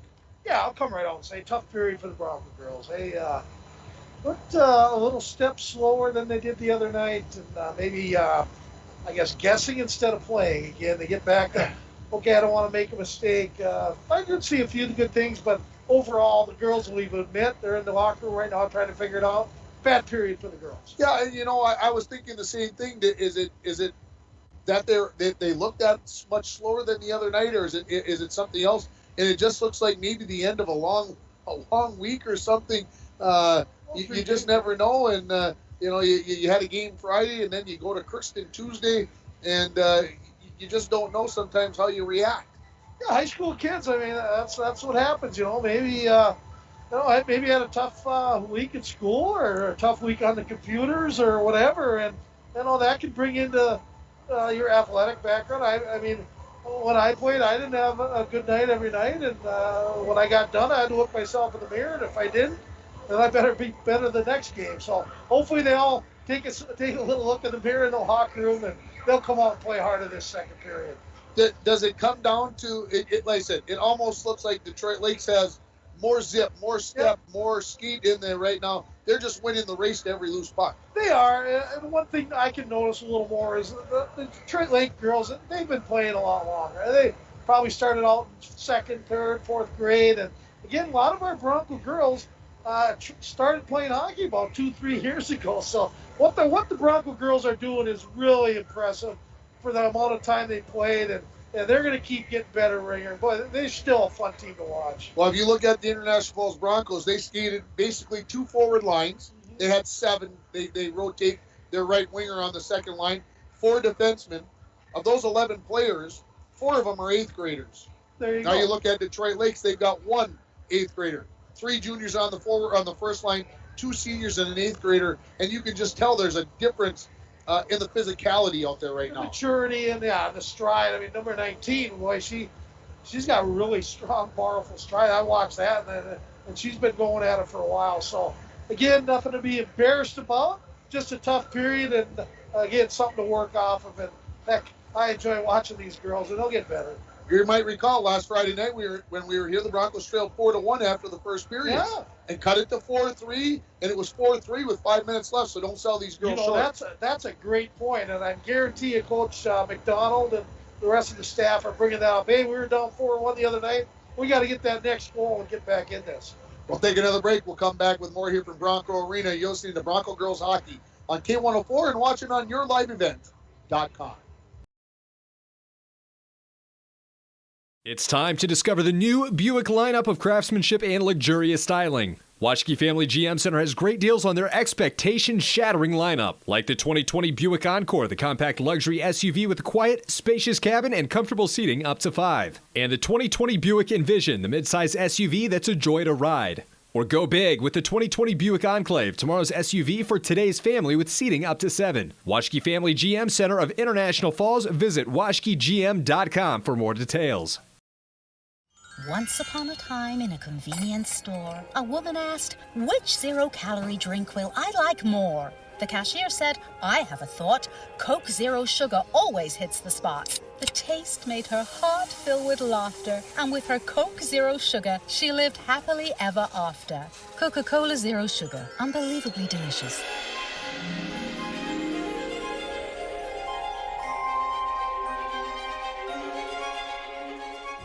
It takes teamwork, dedication, and hard work to participate in Broncos sports and athletics. The Dent Shop of International Falls knows they need the same qualities when it comes to fixing your vehicles. Steve and his staff at the Dent Shop wants everyone to know that they also do car detailing, install high-performance remote starters, and offer glass replacement service with both pickup and delivery of your vehicles. The Dent Shop of International Falls, way more than just dents. Located on Highway 53, right behind the Mini Freedom store. Enbridge's Line 3 replacement project will create thousands of family-supporting jobs. This $2.6 billion private investment in Minnesota will be an economic boost, bring extra county tax revenue for years to come, and a secure and steady supply of North American oil to fuel Minnesota's quality of life. We're focused on safety and ready to get to work. Learn more at enbridge.com/line3US.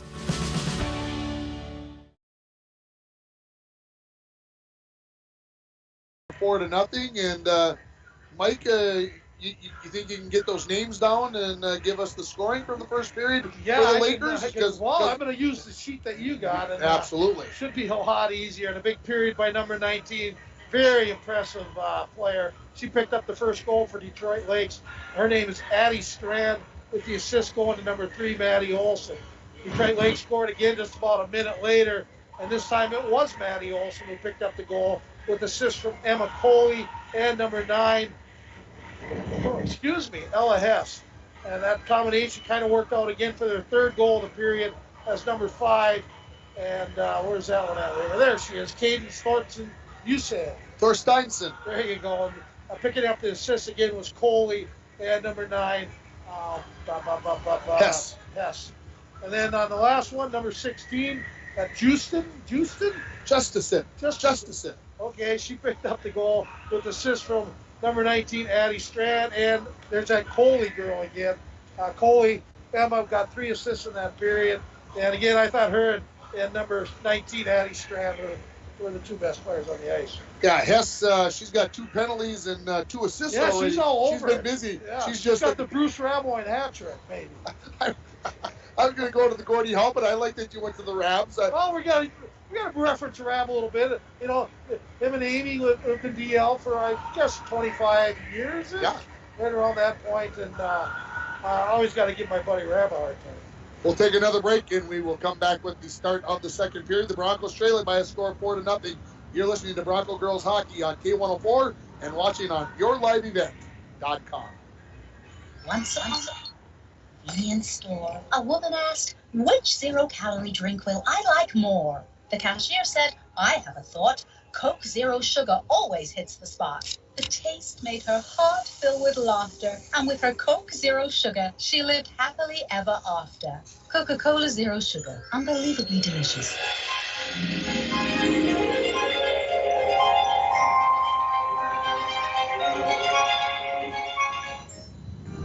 Work has begun to replace Line 3 near your community, and keeping everyone safe is our top priority.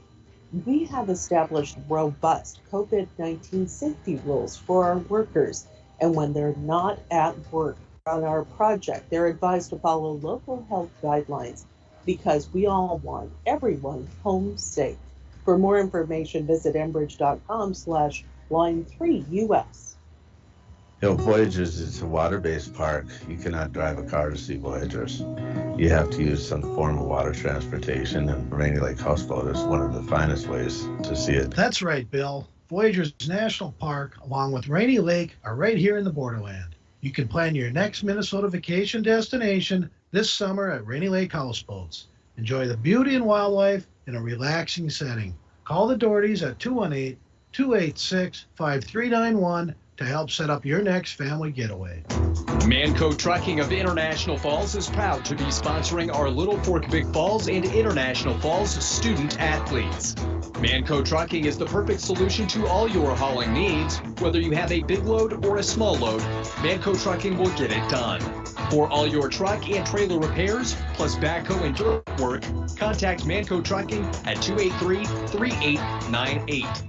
Located on the truck route Highway 332 in International Falls.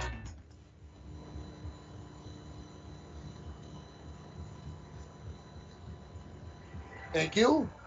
Heading back out onto the ice are the referees and the linesmen ready to get the goals set back on. The teams will be out momentarily, and want to let everybody know again what's going on next week on our airwaves and video, all that good stuff on Monday night. The Bronco girls basketball team will be at home. They'll be taking on a very good Cherry Tiger team. We will have that game. Have that game on K104 and on YourLiveEvent.com. On Tuesday, we'll have Vikings. Is it girls or boys basketball? Do you remember off the top of your head? Because I did not. It's the girls. Girls on Tuesday night. We'll have Vikings girls basketball. That will be on YourLiveEvent.com as well. Is that correct?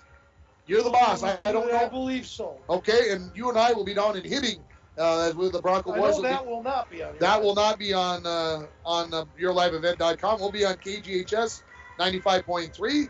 On Thursday, you and I will be down in Virginia. Our final trip to the Miners Memorial Building to Bree Capoletti as the Virginia Blue Devils will play host to the Bronco boys. We'll be down there on KGHS, and then the Little Fork boys or girls. It's girls on Thursday because they play Chisholm, right? Yes. Or some Green anyway. Chisholm. The girls play Chisholm. I knew I should have looked closer at that, and I didn't. I don't have it on my phone. I think I have this. And then on Friday, the Bronco boys basketball team will be hosting MIB, and we'll have that game for you on K104 and on YourLiveEvent.com. So 4 games on YourLiveEvent.com. We'll have 6 games on the radio, sandwiched in between the Wild and Gophers and all this other stuff.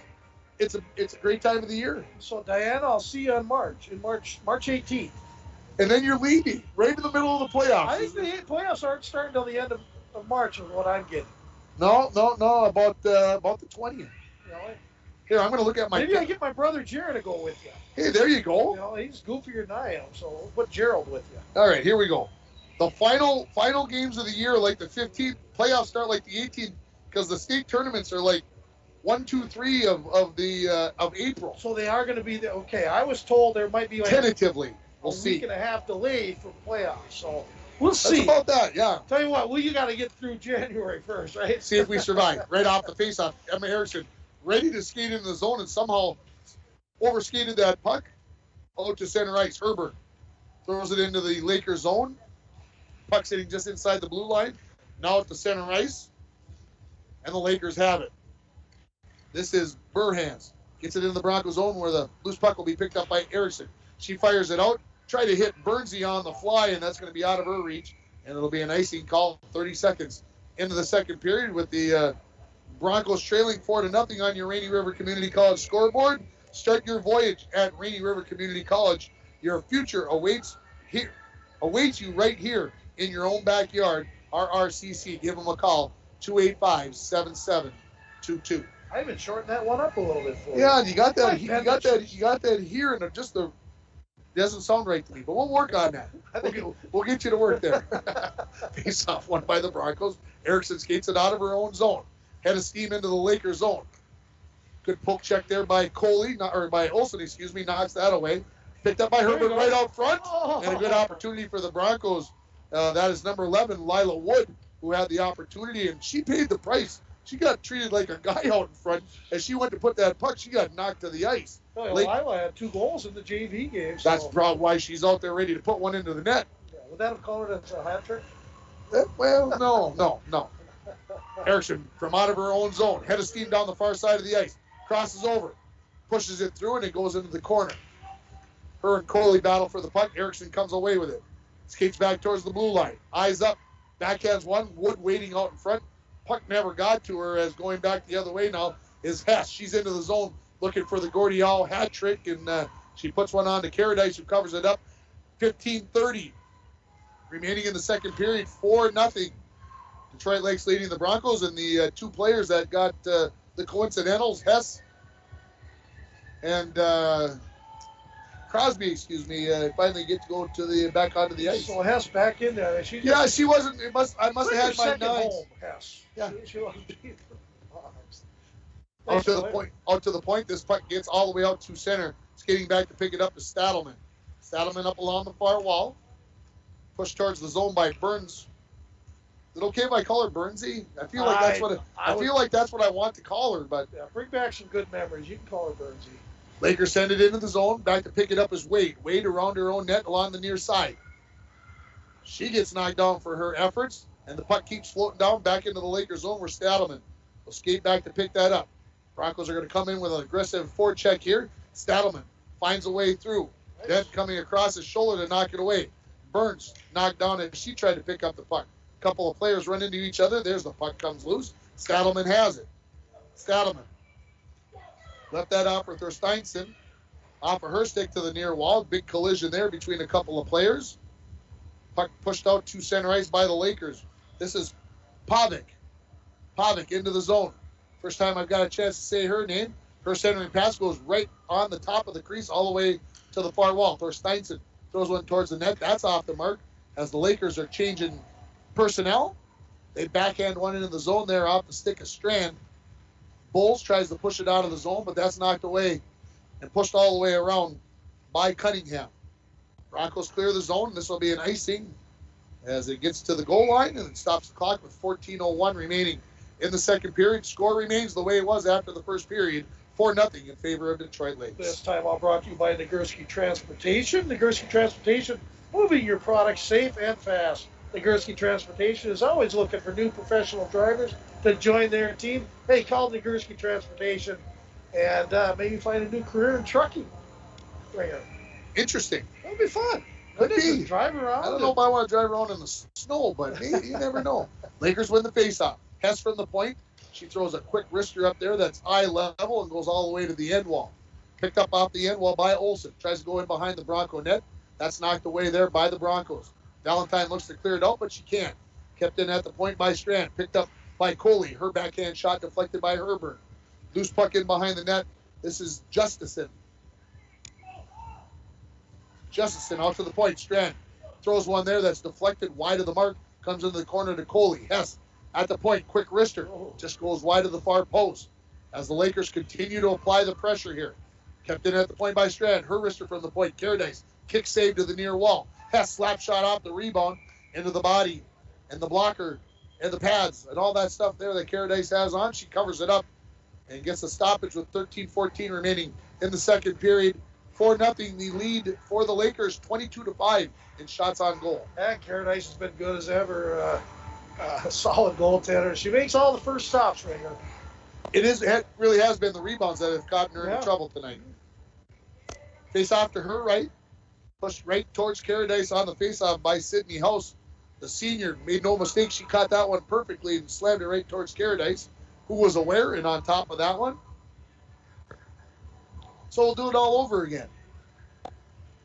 This time the faceoff is won by Bowles. And behind the net, House goes to take the puck away. Centering pass right out front. Tied up in front was the Lakers play there nicely by, that is Tirza Caradice. Comes out to the point. Shot from there.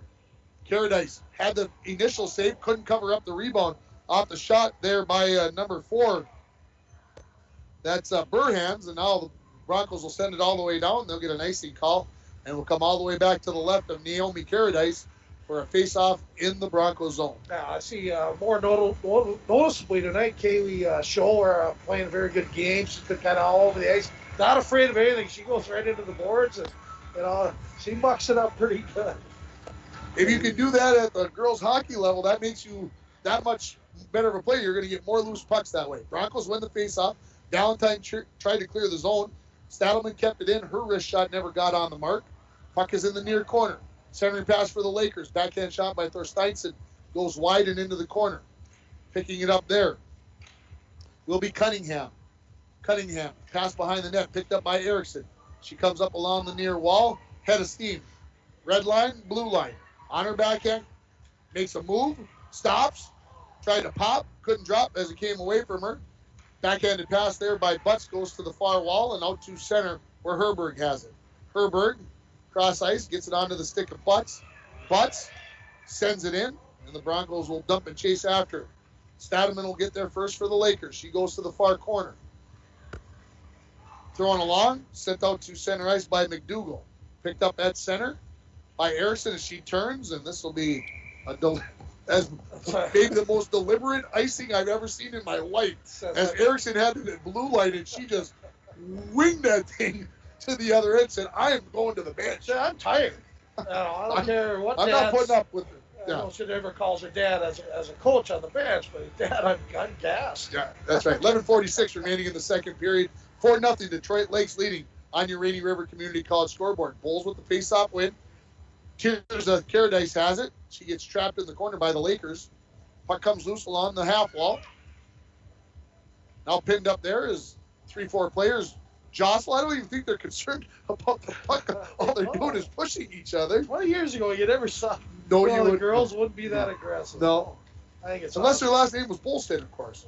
Yeah, Amanda and Sophie were real dandies. Centering pass knocked away by the Broncos. Here's a shot by Hess from the point, a high riser that Caradice knocked down with a glove, comes out to the point. Shot from there, deflected away. Hess gets the loose puck, shoots for the top corner. Caradice with a good glove, and she hangs on with 11:06 left. In the second period, score remains 4-0 in favor of Detroit Lakes. Yeah, what a save, and our save of the period, providing chiropractic care for people of all ages. Luke Nemec, 409 4th Street, downtown International Falls. Luke Nemec, chiropractor in International Falls, and that's our save of the period, brought to you by, who did I say? Luke Nemec. Face off to the right of Caradice. Linesman directing a little traffic, and now we're underway. House wins the face-off. Shot from the slot, that is deflected away by Erickson off the stick of Rhodes, and now Erickson down the far side. Comes into the zone with Valentine, crosses over. Backhand shot wide of the mark of the far post. Picked up by Rhodes on the far side. She tries to clear. Valentine picks up that loose puck. Tried to send it around, but the Lakers get a piece of that, and Rhodes will bring it out to center. Comes onto the stick of Herbert for the Broncos. Her pass knocked away. Deflected, and now going to be picked up here by the Broncos. Wood knocked off of her stick by Hess, and the Lakers will have a delayed offside, and then they'll touch the puck, so we'll get a face-off just outside the Broncos zone here. Just going under the 10:30 mark of this second period, and so we kind of felt like DL dominated that first period. Pretty even here in the second. Oh, much better job. And again, what I've seen, the Broncos are keeping the Detroit Lake girls to the outside a lot more, not letting them get to the center of the ice. Again, a lot of coaching inside that locker room. The girls are playing better. Cunningham wins the face-off, throws one towards the Bronco net. Caradice knocks that away. Erickson picks that up, and now coming down the ice, 1-on-2. Pellin to join in as Emma crosses over onto the backhand. Bears that shoulder down. We're going to get a penalty coming up on the Detroit Lake Lakers as they will touch it up right about there. And, boy, Pellin crashing and burning. I like that. It's just fun to watch. He's, battle. That's what we want. Burhan's the captain for the Lakers. She turns to the official and she says, "Me?" Yeah. And you can see her again, "Me?" I've never got a penalty in my life.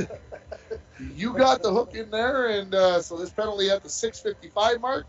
We're going to face off to the right of Honer. I got to keep looking down at her name because I've said her name. Yeah, not a lot here in this game. But the Broncos on their fourth power play. Face-off won by the Broncos. To the wall, there's Taylor Burns. Centering pass looking for Pellin. She tips it towards the net, but wide of the mark.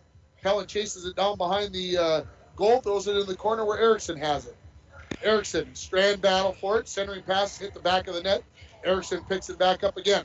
Erickson turns, fires, wide of the mark. Pellin looking to pick up that puck, but the Lakers knock it out to center ice, and a possible shorthanded attempt there, broken up by Tears of Paradise. She knocks it into the Lakers' zone as Stadelman steps back, picks it up, fires it down the ice.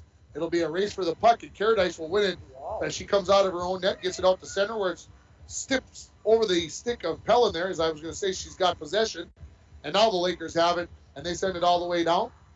1:10 remaining in the power play. Herberg possessing the puck. She goes to the far side of the ice. Scholler just off the bench, pushed it into the Lakers' zone, and then they send it right back out to center.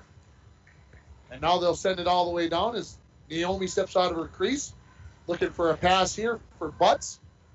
Now picked up by Scholler. Scholler on the near side.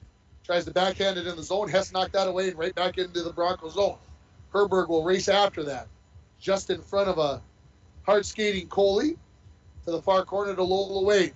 To Valentine at the point, who sends it out to center, and the Lakers send it right back in onto Paradise with 30 remaining in the power play. Wade has it after Paradise send it out to her. Wade backhands it out to center, sent right back in by Stadelman. Paradise out of her net, throws it out to center. Scholler picks it up there. She'll go 1-on-2 into the zone. Top of the circle, try to cross over and split through, but Stadelman says we'll have nothing to do with that, and the Lakers send it out to neutral. Picked up by Erickson as she comes off the bench. Wheels into the zone, has it knocked off of her stick, and now an opportunity for Thorsteinson, the 8th grader, coming down the near wall. Herberg tries to ride her off the puck and does a great job of knocking it away as the Lakers are at full strength. Butts coming back the other way, off to Pellin. Loose puck knocked away by the Lakers. Picked up by Emma. Erickson into the zone. Steps up, shoots. Kick save there by Honer. She kicks it all the way out to the blue line where it's kept in by Butts, and then the Lakers send it out the center off the stick of McDougall. Paradise spins in her own back towards her own zone, now into the Lakers zone. Looking, waiting. Tried to center, but that was knocked away nicely by Hess. Hess now skates out of her own zone. Puts it right onto the stick of Pavic. Pavic into the Broncos zone to the dot. Shot wide of the mark as it goes to the far wall. Third line out for the Lakers. They send it towards the net. That's broken up by Bowles. Shot there from the dot off the stick of number 20. Excuse me. That is Rhodey, and Paradise will knock that down and get the stoppage with 7:12 remaining in the second period. Yeah, one good opportunity by Emma Erickson there on that power play, and otherwise everything kind of the outside, and Broncos struggling a little bit connecting with that first pass. Once you miss that first pass, Ringer, the rest of it kind of gets decombobulated. I'll take it tonight. That's exactly how it felt. Face off, won by the Broncos. They tried to clear, kept in by the Lakers.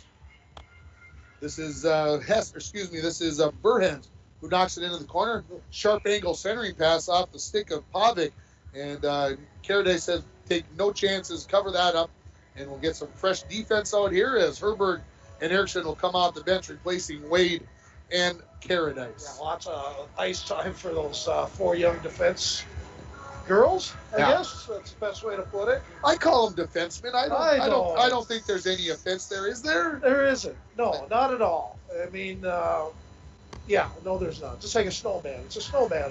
We can't go with the snow person stuff. I mean, I hope nobody's offended by that. But like I said, I don't know. It kind of gets the point across. I try to say defense as much as possible, but the defenseman does slip out because that's. Yeah. Hey, I got a wife of 3 girls. I love my girls and all that, but it's society right now. Puck came all the way back into the Lakers zone, and now here's Burhans with a head of steam, looking for a late whistle on the offside call on the Lakers as Coley got into the zone a little bit ahead of the puck, and so we'll get a face-off on the far dot right in front of the DL bench. Thanks for getting me out of that conversation. We were going nowhere. We were only digging the hole deeper, Michael. Exactly. Good, nice catch, Rick. Face-off control by Bowles. Broncos send it out to center. Bernsey has the puck along the far wall. She pokes it along. She'll dump and chase after that, but beating her to the puck is Mike's favorite player from DL, Miss Strand. Yeah, she's a good one. Battle on the near wall. Lakers get it out, and the sticks are slashing all over the place. My goodness. Feistiness. It's Friday night, and it's good for fighting, I think. I think Elton John got it wrong. He said Saturday night. Friday night looks like it's better. Erickson chips it out to center ice as she was back in her own zone. There's a big check from Bernsey. And now the Lakers have it. This is Hess. Gets to the blue line, flips one towards Caradice. Caradice gets that with the blocker as the Lakers are changing. Out to center ice. Tipped along, and Strand has it. Strand says, we'll go back to go forward as she leaves it off for Hess, and now to McDougall. McDougall's backhand pass. She gets knocked down there by Erickson. Not that she did a whole bunch, but it could have been deemed a check there. I wouldn't have thought much wrong with that. There's a centering pass looking for McDougall, and her shot gets gnarled up in traffic. Out to center, sent right back in by Hess. 5.5 remaining in this second period.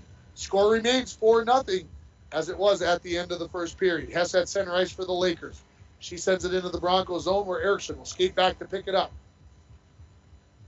In behind her own net. Nope, she even fooled me. She went back out the near side, lost the handle on it, now going to be picked up by Thorsteinson.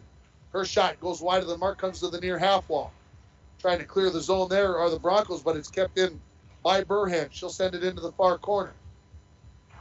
Erickson says, I've had it again. I'm sending it all the way down. I'm heading to the bench. We'll get a whistle with 4:48 remaining in the second period. 4-0 on your Rainy River Community College scoreboard. Start your voyage at RRCC. Your future awaits you right here in your own backyard.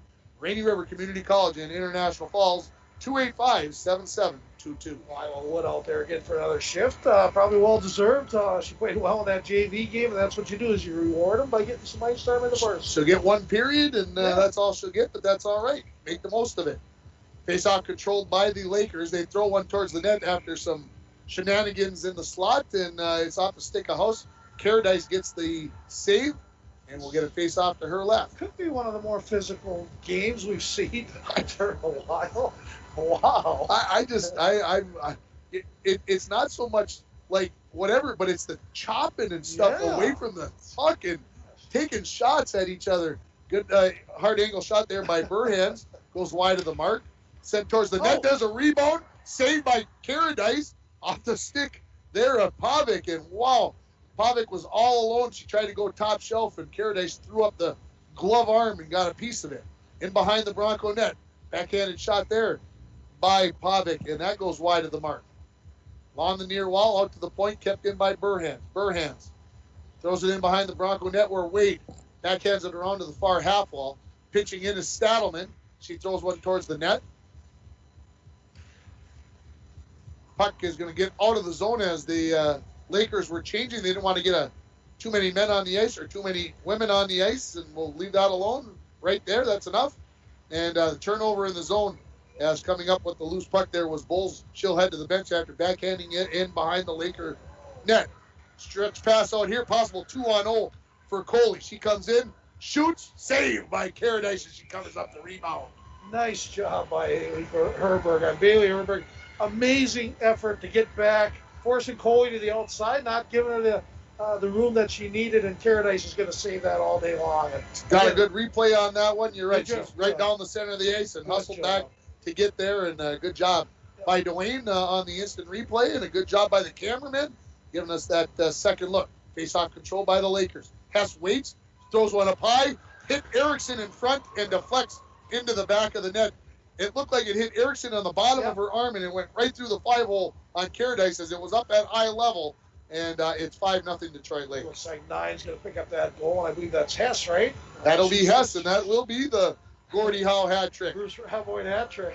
I think if you compare Rabs to Gordie, he's going to take that every day. Well, Ella wears number 9, though. That's Gordie's That's true. That's Gordie's number. You're right. So, Rab did not wear number 9. 9 from 6. So Coley will get the assist after the face-off win. So 5-0, 3:15 remaining here in the second period as the Lakers add to their lead. Broncos send it down into the Lakers zone. Head of steam back there for Strand. Strand out the far side.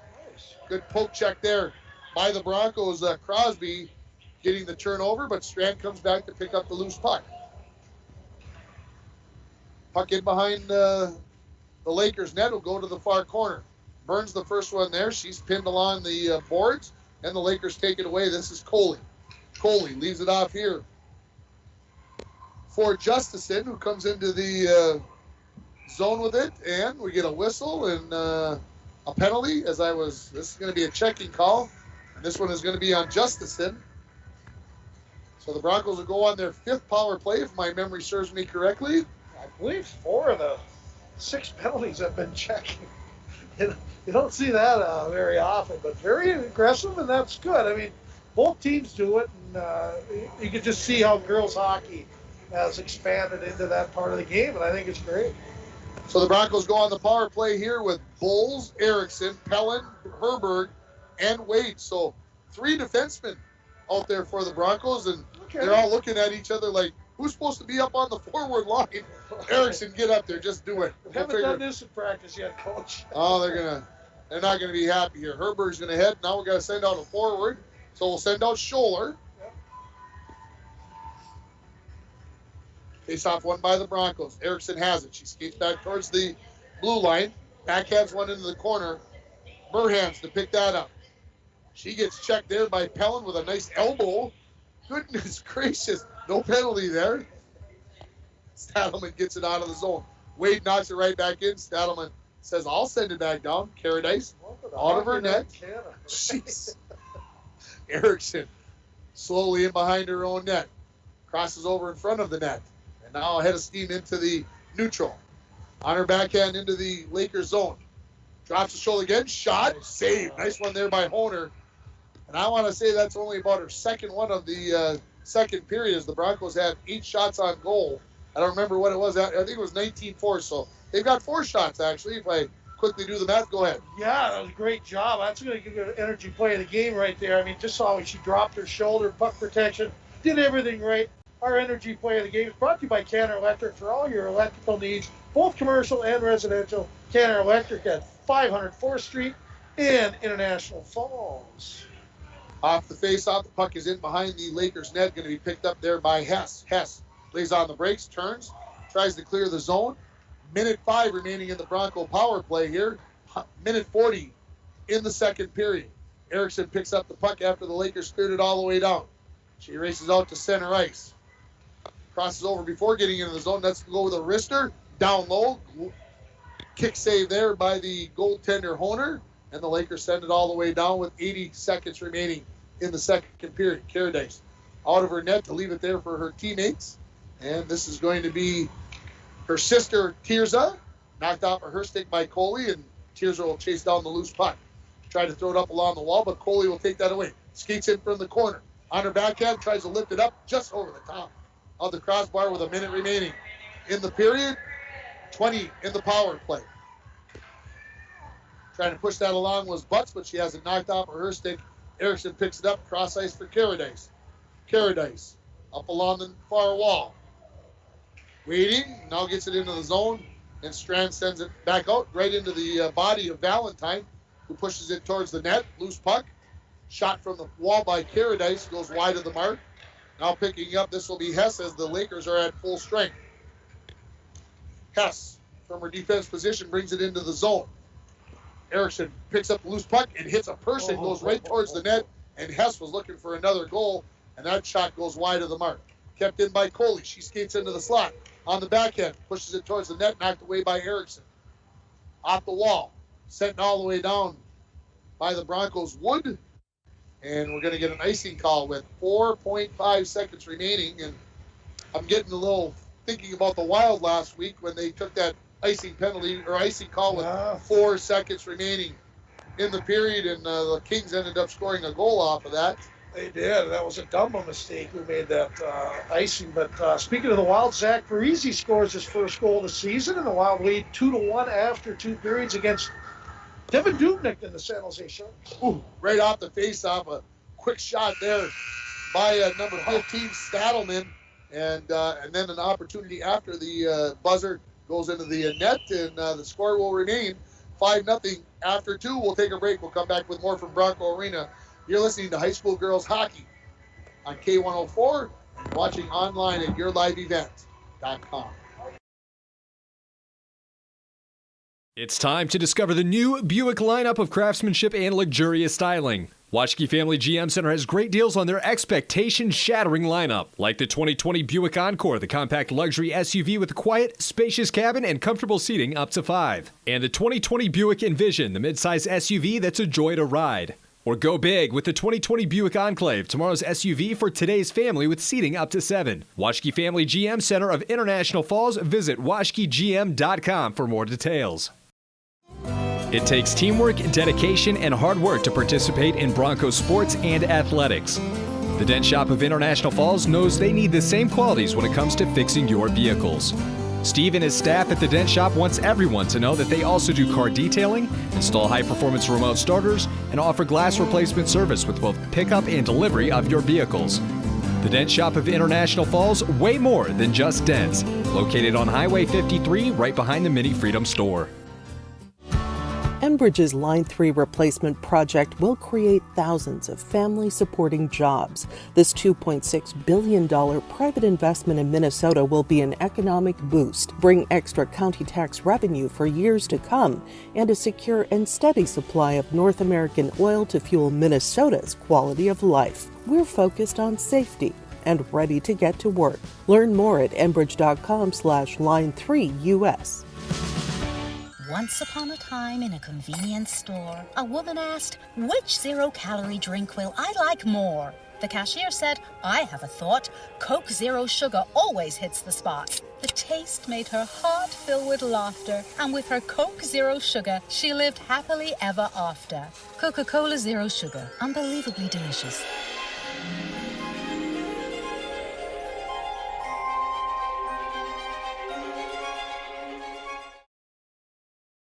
America, your friends and neighbors have been making high-quality Boise brand paper for 110 years. Our commitment to the community runs deep, and we're honored to invest time and resources to make life better throughout Borderland. Year after year, we join many important causes in our area, from youth to senior initiatives and everything in between. PCA is proud to support our community and proud to make Boise paper with purpose. A message from CAPE, Koochiching Area Prevention and Education. A 2020 International Falls Community Survey Key Findings Report shows our community believes in the importance of prevention. The results of this report are based on the Positive Community Norms Community Survey that was conducted by phone in February to March of 2020. These survey results are based on 101 randomly selected adults aged 21 and over within ISD 361. 78% agree that they have a responsibility for the health and well-being of youth in the community. 69% believe it's possible to reduce alcohol and other problem drugs through prevention efforts. 92% agree it's important to have groups in the community working to prevent problems associated with underage substance use. For more information about CAPE, please log on to their Facebook. CAPE, together we are strong. This ad has been funded by the MNDHS Behavioral Division. Back at Bronco Arena in the second intermission, the Detroit Lake Lakers leading the International Falls Bronco girls by a score of 5-0. It was 4-0 after the first period. A much more even second period, although when I look at the shots on goal on the scoreboard, 37-9 in favor of Detroit Lakes, as they have kept goaltender for International Falls, Naomi Caradice, very, very busy. But it was a much more even second period, as the Broncos, as Mike mentioned towards the end of the second period, mentioned how much the Broncos were keeping the Lakers to the outside and not giving them such great chances like they had in the first period. And I also think that Caradice did a better job of controlling the rebounds in that second period. And just the one goal there for number 9, Ella Hess there for the Lakers to give them a 5-0 lead. We'll take another break, and we'll come back with more here from Bronco Arena. You're listening to High School Girls Hockey on K104 and watching online at yourliveevent.com. Hometown sports, hometown care. Rainy Lake Medical Center's Therapy and Wellness Center sports medicine program means comprehensive rehabilitation for athletic injuries, concussion management, and return to sport guidance. Sports are important. Rainy Lake Medical Center treats them that way. For more information, call 283-5420. That's 283-5420. Rainy Lake Medical Center. Care, compassion, community. Our winter wonderland is the perfect place to recharge, relax, and even social distance. Hi, this is Drake Dill at Border Bank. Our team wants to help you get out and enjoy all that winter has to offer. Visit with us to explore securing a loan for an ice house, snowmobile, ATV, or even a snowblower. Whatever you need to enjoy or even conquer this winter season. We're Border Bank, your key to enjoying the great outdoors. Member FDIC. It's time to discover the new Buick lineup of craftsmanship and luxurious styling. Waschke Family GM Center has great deals on their expectation-shattering lineup, like the 2020 Buick Encore, the compact luxury SUV with a quiet, spacious cabin and comfortable seating up to 5. And the 2020 Buick Envision, the midsize SUV that's a joy to ride.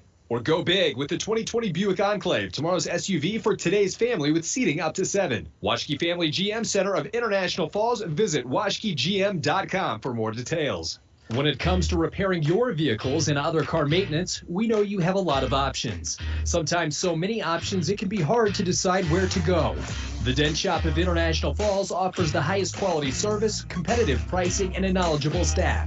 Right now, all auto glass repairs are only $60. If you have a chip in your glass or you have that irritating line through your windshield, bring it in to the Dent Shop. Located just off Highway 53 in International Falls, the Dent Shop. We are much more than just dents. Up North Builders is cheering on the 2021 Bronco hockey teams. Working with you from beginning to end and hiring only the most expert subcontractors, our number one priority is your total satisfaction. Up North Builders offers equipment rentals, rental properties, remodeling, excavating, concrete work, and more. From Lake Superior to North Dakota, Up North Builders is your general contractor.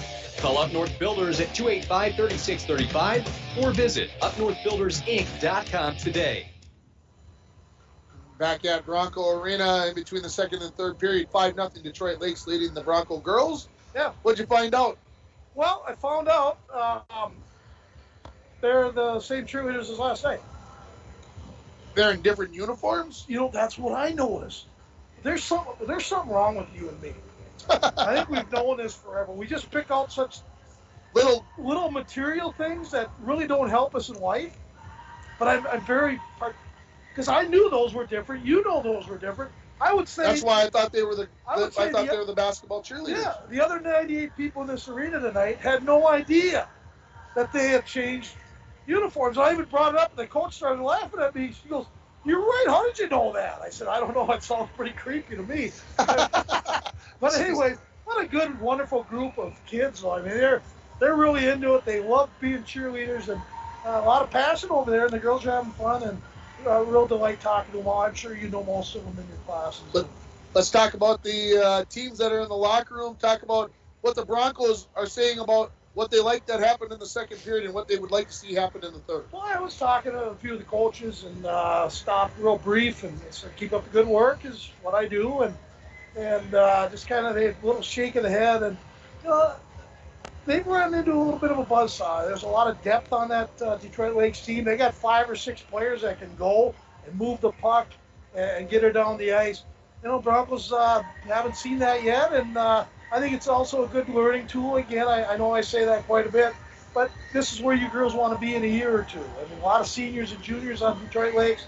If you keep working hard, keep developing, this is where you could be in a couple of years. And I did tell Michelle, good job on the warm-ups. I said, and George is standing right there, her dad, and I said, I am so sick of watching all those same old things. I think George kind of looked at me like, well, boy, when I coached, I did those same old warm-ups. Yeah. But she liked that, and I think I hit something with her on that. So, again, got to go talk to cheerleaders, got to go talk to coaches. Didn't get to talk to Charlie. I don't know where he is. So let's talk about the Lakers. They led 4-0 after the first. Now they lead 5-0 after 2. What do they go in there? Because they lost 4-0 to Ferguson the first game, and so they're looking for their first win. What is Coach saying to them in the locker room about what they need to do in the third period? Well, the big thing is keep working hard, and I'll say that every time I put on this microphone. Is hard work makes up for a lot of mistakes. If you work hard, Ringer, the game's a little easier. Okay, so let me ask you this question, because this is always in my mind. So you're a coach that's up 5-0. You know that if you score the next goal, you get the game into running time. It's early in the season. You're going to be taking playing time away from your kids if you get it to running time. So is it something as a coach you're kind of going, geez, I hope we don't get it to 6-0? No. No? No. No. Jeez. I want my kids to get playing time. This is what I don't like about it in football. You get it to 35-0. I got a bunch of 9th graders that come and dress for every varsity game, and I don't get a chance to play them in the fourth quarter because we're in running time, and we miss out on an offensive series or a couple of offensive series or defensive series because we're worried about that score being blown out, and I understand sometimes where that's at, but to me, you're missing opportunities for kids to play. Yeah, and you make a great point, and that's why I've always been a proponent of going to 20-minute periods, just for that reason. And also on penalties, if there's a penalty, you stop the clock. You don't let the clock keep running because it takes a little longer to put people in the penalty box.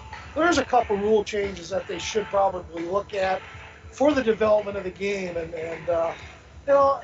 you don't ever tell your players not to keep competing and trying to score goals. Well, I don't think you tell them that, but are you kind of inside hoping? You're saying kind of inside hoping that it doesn't happen? Yeah, but that's what your practice is for. I mean, that's why you work hard in practice. You have those 2.5 hours.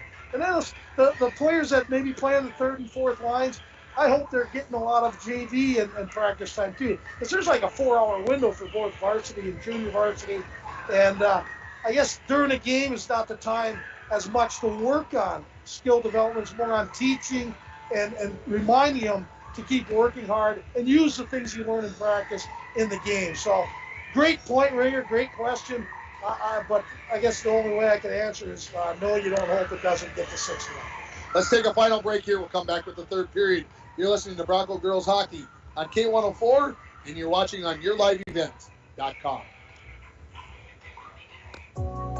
Windows and doors can be the most important feature in your home. Stop in to Falls Lumber Company Design Center today and view and operate quality Marvin windows and doors. Falls Lumber Company's trained professionals will assist you in choosing the correct products for your home. Let a little light in today with Falls Lumber Company and Marvin Windows and Doors. Falls Lumber Company, 201 4th Street, International Falls. A message from CAPE, Koochiching Area Prevention and Education. A 2020 key findings report found that many community members overestimate the number of teens who use substances, disapprove of underage substance abuse, show strong support for underage drinking laws, and believe in the power of prevention. While most students are making good decisions, the negative impacts for those that do use substances can be devastating. As a community, we must take action to prevent underage substance abuse. We can increase the number of teens who make healthy decisions by correcting youth, parent, and community misperceptions about the prevalence of underage substance use. Together, we can make positive impacts in the lives of our youth by talking with each other about our personal and collective belief in prevention, stance against underage substance use, and our support for programs, policy, and community groups that work with kids healthy and safe. CAPE, together we are strong. This ad has been funded by the MNDHS Behavioral Division. Back at Bronco Arena for the third period. The Broncos will be going right to left in this third period as they trail 5-0. And well, I want to see somebody win that Hardy's gift certificate because I gotta vote. And I guess can people still vote? Absolutely, they can. There's still openings. I got one vote late in the first period, and there still wasn't a goal, and that was for Taylor Burns. So. Yeah, they can definitely still get on. And again, first Bronco goal gets a Hardee's sandwich, about an $8 value. So give us a call or text us at 218-230-9954. Mike Walsh at 218-230-9954. And Ringer? 324-3053 as we get this third period started. And the second line for the Lakers will come out here. The first line for the Broncos as Bulls wins the faceoff to the far wall. Herbert had it, knocked along, now going to be picked up by Hess, who throw it into the Broncos zone where Herbert collects it. She tries to clear the zone, but it's kept in. She ends up on the freshly groomed ice, and the puck comes loose to the near wall. Sending it out to center. This is number 19, And I got to get myself collected. That's Taylor Burns. Get myself collected, and that's going to get an icing call on the Broncos. 23 seconds into the third period. Yeah, early in the game, early in the third period, and look for a good effort for the Broncos. You know, they know they're held scoreless so far, and again, they got shut out by Crookston the other day by kind of a similar score, so they don't want to have back-to-back donuts up there. And look for a good period here for the Broncos. They saw control by the Lakers. Stadelman from the point. Her wrist shot gets deflected and goes into the far corner. Picked up by Herbert, pushed along by Valentine, and out to center off the stick of Pellant. Back to pick it up is Burhans. Burhans tried to go cross ice. That was deflected away by Pellant. Puck comes loose onto the stick of Herbert. Herbert, cross ice pass. Looking for Kaylee Graves, her first action as she played in the JV game. Sends it into the Lakers zone. Burhans lays on the brakes behind her own net, sends it to her deep partner Stadelman, who goes up the far side, and now out to center here. This is Coley. She has it knocked off her stick by Erickson. She throws one in onto the goaltender Honer. It was maybe one of the slower shots on goal, but she was very careful with it. It was bouncing a little bit, and then Bronco player bearing down, and she covers it up and gets a whistle with 15:51 remaining in this hockey game. Yeah, he was a little more careful, like you said, when the Bronco girl was bailing it out. It was Pellant, I believe. That's what you got to do. Go after it until the whistle blows. Face-off controlled by the Broncos. Comes out towards Caradice, who pitches in. And the slot on the backhand has it knocked off her stick to the far half wall. She throws it in behind the Lakers net. Strand throws it to the far wall. And now onto the stick of Pavic. Pavic skates down the far side. Tries to split through the defense. She will in onto the goaltender. Hits the side of the net. As Caradice was right along the post. Centering pass looking for House. And the stick of Caradice comes out, knocks the puck down, and she covers it up here with 15:26 remaining in the third period. Scored Detroit Lakes 5, International Falls 0. Caradice solid as ever. I got a question. Old Timers tournament, not to get off the subject, is that on or off? I haven't heard anything official on that. I know I heard the Bronco basketball alumni tournament is off. They officially made that out the other day. So everybody knows that answer. Please let us know. That'd be great. Erickson shot from center ice, saved by Honer. Rebound out there. Erickson couldn't quite get a piece of that one as Honer came sliding out to knock it away. 2-on-1 for the Lakers as Hess comes into the zone. Good back check there by Erickson to knock that puck away. Puck knocked out to center ice and now into the Lakers zone. They'll wave off the icing, forcing Strand to skate back in behind her own net to pick up the loose puck. Goes out the far side. Tipped out to center.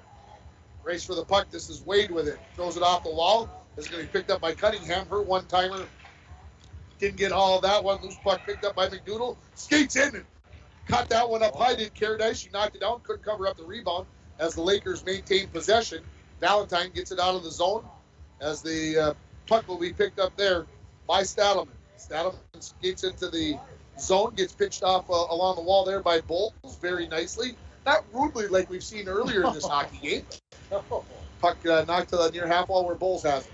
Tried to get a hold of that one, just couldn't quite get her hand turned around on that one, but left it out for Burns, who gets to the red line, throws it into the Lakers zone.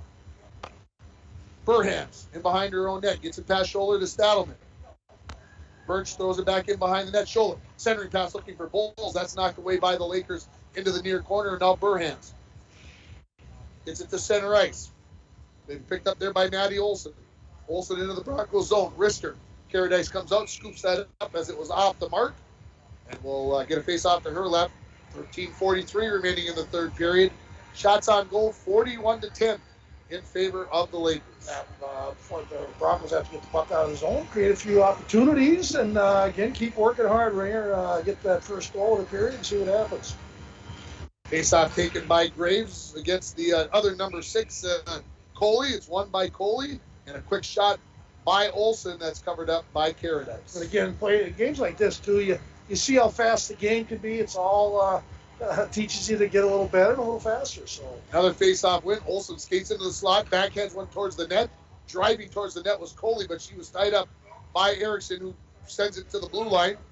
Kept in by the Lakers. Coley again knocked off her stick by Erickson, and Pellant will send it to neutral. Hess sends it right back in, right onto the stick of Erickson, who turns up the far wall. to the red line, crosses into the center of the ice, gets to the blue line, lets it go from there. Honer hits her up in the chest area, had a tough time controlling the rebound, and Erickson skates towards the net, and her and Strand, I would say more than exchange pleasantries, Sure, and Honer wasn't too happy that Erickson came bearing down, so I wonder where this is. Yeah, If this was a boys' game, we know where this would be leading.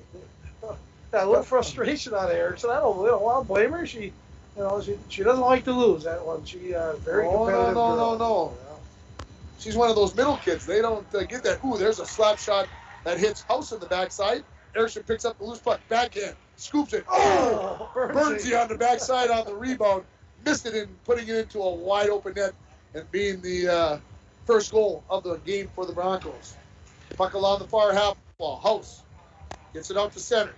Bowles throws it off of her stick. Puck laying in front of the Lakers bench, and they did that quite nicely, not getting too many men. Saddleman skates in, tied up a couple times, but got a shot off. The Caradice saves, and he goes into the far corner where Erickson has it. Looking for Bowles, but it's intercepted by the Lakers. Coming back the other way, this is Burhans.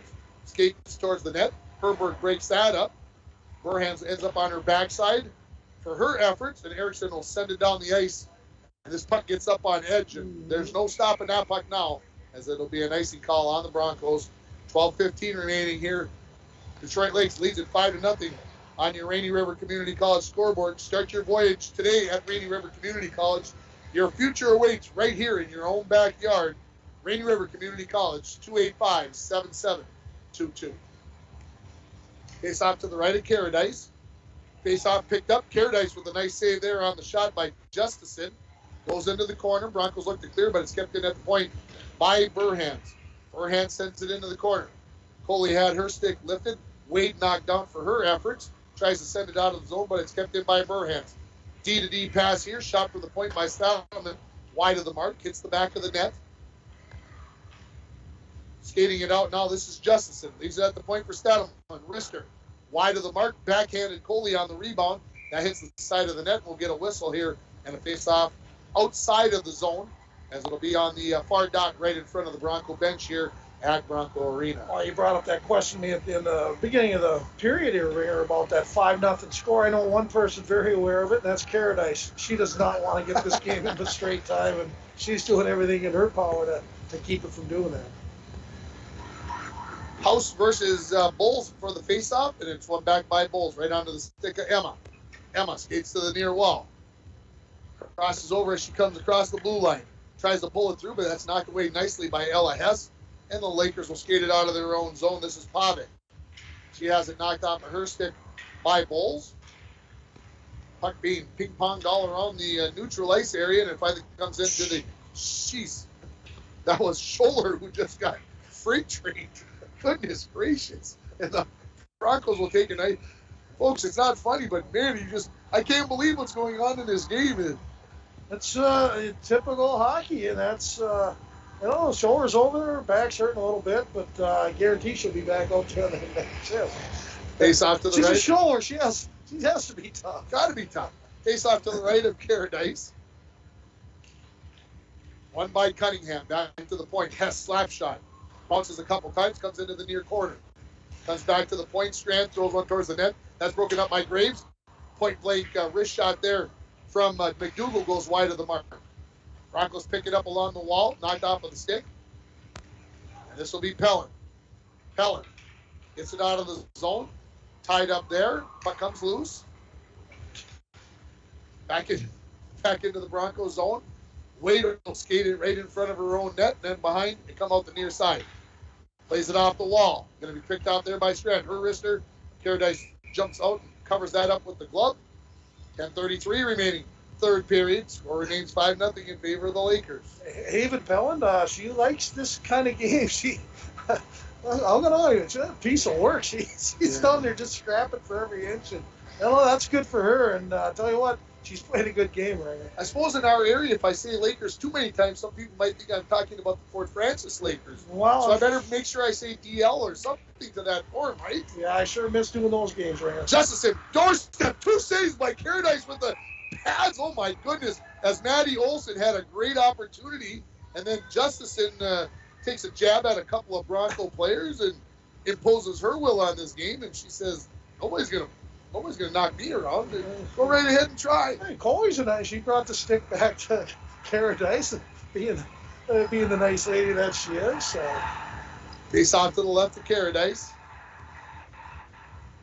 Puck laying on the dot. Coley pushes it towards the net. Now picks up the loose puck. Out to the point to Stadelman. Wrist shot. Hit her own player and goes to the far wall. Herberg. Ready to go up along the far side. She gets a goal call from, I think, her father, possibly in front of us. Not sure. And an offside as Bernsey got a little anxious. A little bit. I'd like to see if we can. Who's that? Not father. I think that was Lonnie Butts down here who gave her the goal call. So I wasn't sure who was sitting there. Very well could be. But I'll have to get Jessie Pierce up here, and she can maybe come up and sit side by side for a girls' game.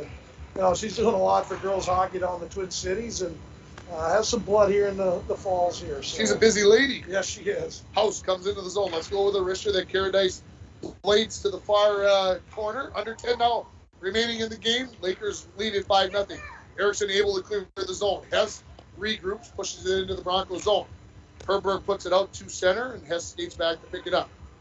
Backhands one off the wall. That's Pellin. Tries to push it into the Lakers zone, and she does. Strand in behind her own net. Throws it off the near half wall. Erickson pitches it in. Looked like she might have a chance to walk in, but it's knocked off of her stick. House tries to clear the zone. Pellin down on her knees trying to keep it in, but can't do that as the Broncos will have to tag up. Picked up by Hess. Hess crosses over, avoids a poke check there of Valentine, now into center. Gets to the blue line. Wrister. That's deflected away nicely by Emma Erickson. Puck laying in the slot. Erickson has it, throws it off the near wall, but kept in at the point by number 14, that's Cunningham. Throws it around as the Lakers changing behind the play, as DL changes behind the play. Cunningham, good job. She was the only one out there. Somehow came up with the puck. Throws it towards Paradise. Rebound swiped away and out to center by Erickson. Coming back the other way now. This is Stadelman, and an offside call. As getting a little anxious there was the 8th grader for Steinson. Yeah, and all our in-game sponsors, feature sponsors, the Sports Shop, Service Master, Nagurski Transportation, Luke Nemec Chiropractic, Canada Electric, Rainy River Community College, Napa Auto Supply, and North Star Electric. And your optometry. Dr. Orwell Locker Optometry, Fort Francis, Ontario, on Scott Street. Hey, you want to join this group of advertisers? This is awesome. And tell you what, you get your name out there during these things, and we need more sponsors. Kept in at the point by the Broncos. Wade's shot comes on to the goaltender after it hit a couple players. Did you see that little dance by Lola? Like, that puck should have did a little bit more. Do your little Lola thing. How do you do that? Oh, no. Can't do it because she puts it in the back of the net. No. I agree. No kinks. Tell you what, I know her. No kinks until she scores. That's the way it is. I know her mom, she would not want it. No trophies handed out to everybody. That's exactly right. She was the one who fixed it on Facebook the other night that she hadn't scored. Broncos off the faceoff, put one right onto the goaltender Honer. She covers it up and stops the clock with 8:15 remaining in this third period. The score remains 5-0 here in favor of the Detroit Lake Lakers. Well, not bad. I mean, Broncos playing a little better, getting some opportunities, and again, Paradise preventing that 6th goal from being scored. Off the faceoff, it's controlled by the Detroit Lake Lakers. Here comes Coley into the zone, knocked off of her stick by Erickson. Now picked up the loose puck, comes into the zone on the backhand. Crosses over, shot, wrister deflected away there by Pellin that goes high up over the crossbar. Pellin tries to tip it out, kept in by Burhans, but her cross-ice pass will go out. The Lakers will have to tag up here. Puck along the far half wall, pops up into the air. Under 8 now remaining in this third period. Puck being knocked around, nobody able to possess it. Now here's Graves. She'll get it out to neutral. Hess will throw it right back in as the Lakers tag up. Erickson running short of legs. Finds a little energy as she comes up the middle of the ice. Gets to neutral. Avoids a poke check there. Gets to the blue line. Backhands one into the near corner. Chasing it down there are the Lakers. Played up along the near half wall. This is House. Out to center. Herbert has it there. Bulls fires it into the Lakers zone. Hess Picks that up and skates out to center. Checked out the puck there by Scholler. Couple stick works there, and Hess is going to go to the box for a slash. And Scholler might join her or no? I'm waiting to see if he's going to say both. Call the second one. Usually happens. Yep. Slash. That's her third penalty of this hockey game. Mike, can you get the time on this one for me? I just have a stamp for Can it. you get the time for me? This one's a little tough. At the 10-minute mark. I just have a Hess number 9 stamp now. Shishing. She's an aggressive player, but she's very good, and she handles the puck well, and a lot to like about her game. Broncos take a timeout, so get your sheet of paper out and get ready. All right. I like this call. We got to read for a timeout, don't we? Oh, does it Napa or somebody? Hey, Mike, can I make it any clearer to you? Napa Auto Supplies, your timeout sponsor. Napa Auto Supplies, your locally owned Napa Auto dealer here in International Falls, where you can always find quality parts, helpful staff, and they have batteries. Ringer, you have a pontoon boat. I do have. You always need a new battery every year. You grab an extra one, just put it in the bag in case. Get it at Napa. Napa has batteries, and they know a lot about them, so they'll tell you what battery you need for that pontoon. Anyways, enough on Napa. I love you, Todd. Thank you for sponsoring this timeout. I like this timeout. Can I say that? Yeah. You got a chance to get on the scoreboard. You haven't scored in almost 2 games now. Yeah. You got shut out 6-0. You're down 5-0. You get a chance. So how many minutes is that? Well, it's 51 plus 34 is 85, and another 10 makes 95 Very minutes. Good. It took you a while. Go ahead. Yeah, it took too long. Yeah. But the Broncos have a chance to score here, so I think it's vital to get your chance to get your kids some rest. Talk to them, remind them what we're trying to accomplish early in the season here, and go after and try to get one in the net. That's a great point. I'm glad you brought it up, too. It also tells the kids, hey, us coaches are still in the game. We want you to still be in the game. We're not trying to get out of here. Very, very important. So, again, learning, teaching. Face off to the left of Honer. This will be Coley versus Bulls, as I was double thinking there. Face off win, shot by Erickson. Wide of the mark. Comes to the near wall, out to Caradice. Tirza trying to control it there, gets it to Burns. Burns skates to the circle. Centering pass, looking for Pellin, that's knocked away. Coley picks it up, and she'll send it down the ice. Tirza Caradice back to pick it up. Hounded by Coley. Coley will come up with the turnover. Top of the circle. Skates into the slot, let's go. Short-handed attempt right into the body of Caradice, and she hangs on to it. No rebound opportunity there. And we'll get a face-off to the left of Naomi, with 6:33 remaining in the third period. And again, this power play brought to you by Dr. Lorelei Locker, optometrist in downtown Fort Frances, located right on Scott Street. As soon as we can head back over to the Fort Frances area, you make sure to check out Lorelei Locker for your eye care professional needs. How about that? That's very nice. Well done.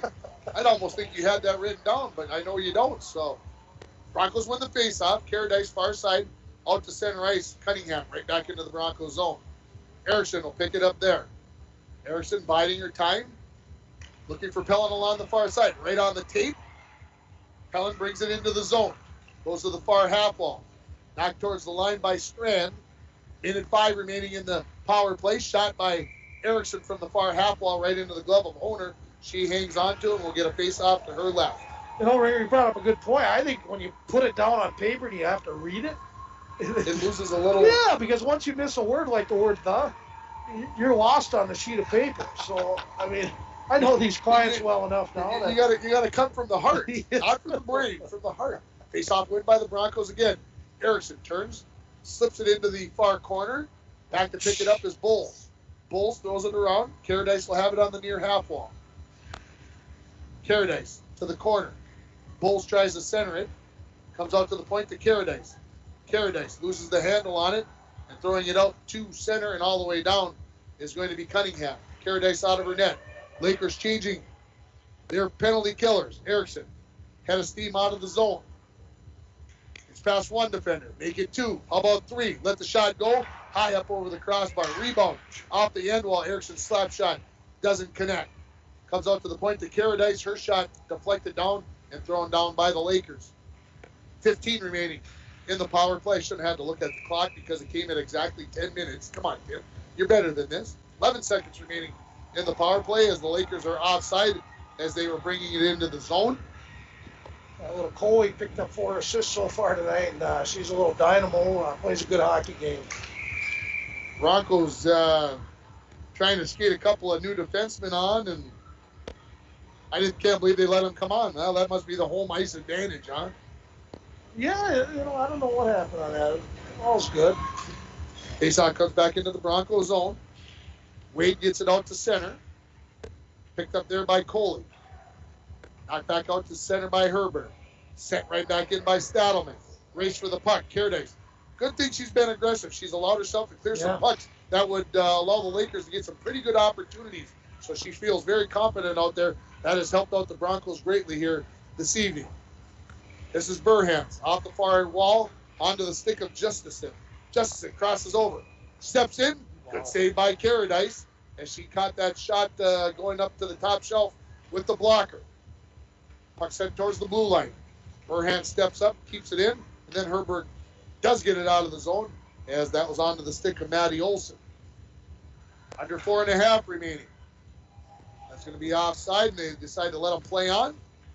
Pellin along the far wall gets it into the Lakers zone. It'll come right onto the goaltender, Honer, and she'll cover it up and stop the clock with 4:12 remaining. Tell you what, one person that's getting a lot more ice time is the Pellin girl. Haven Pellin, I mean, she's played hard, she's involved, and she's being rewarded for it, and she's out there quite a bit, double shifting, and good for her, and it's another teaching moment. Say, hey, you work hard, you play hard, you're going to be on the ice. Well, if you'd have told me we were going to be 13 minutes into this third period and nobody had scored yet, I'd have said no way. And there's a shot on goal by the Broncos as I'm not looking, but I hear it hit the pads of the goaltender, Honer. She comes up with a save. The Lakers looking to clear the zone, but it's kept in by Erickson. Erickson throws it towards the corner. Hess has it there. She avoids a couple of Bronco players, and now out to center. 4-on-1 come the Lakers into the zone. Nice. And it's nicely knocked away by Caradice.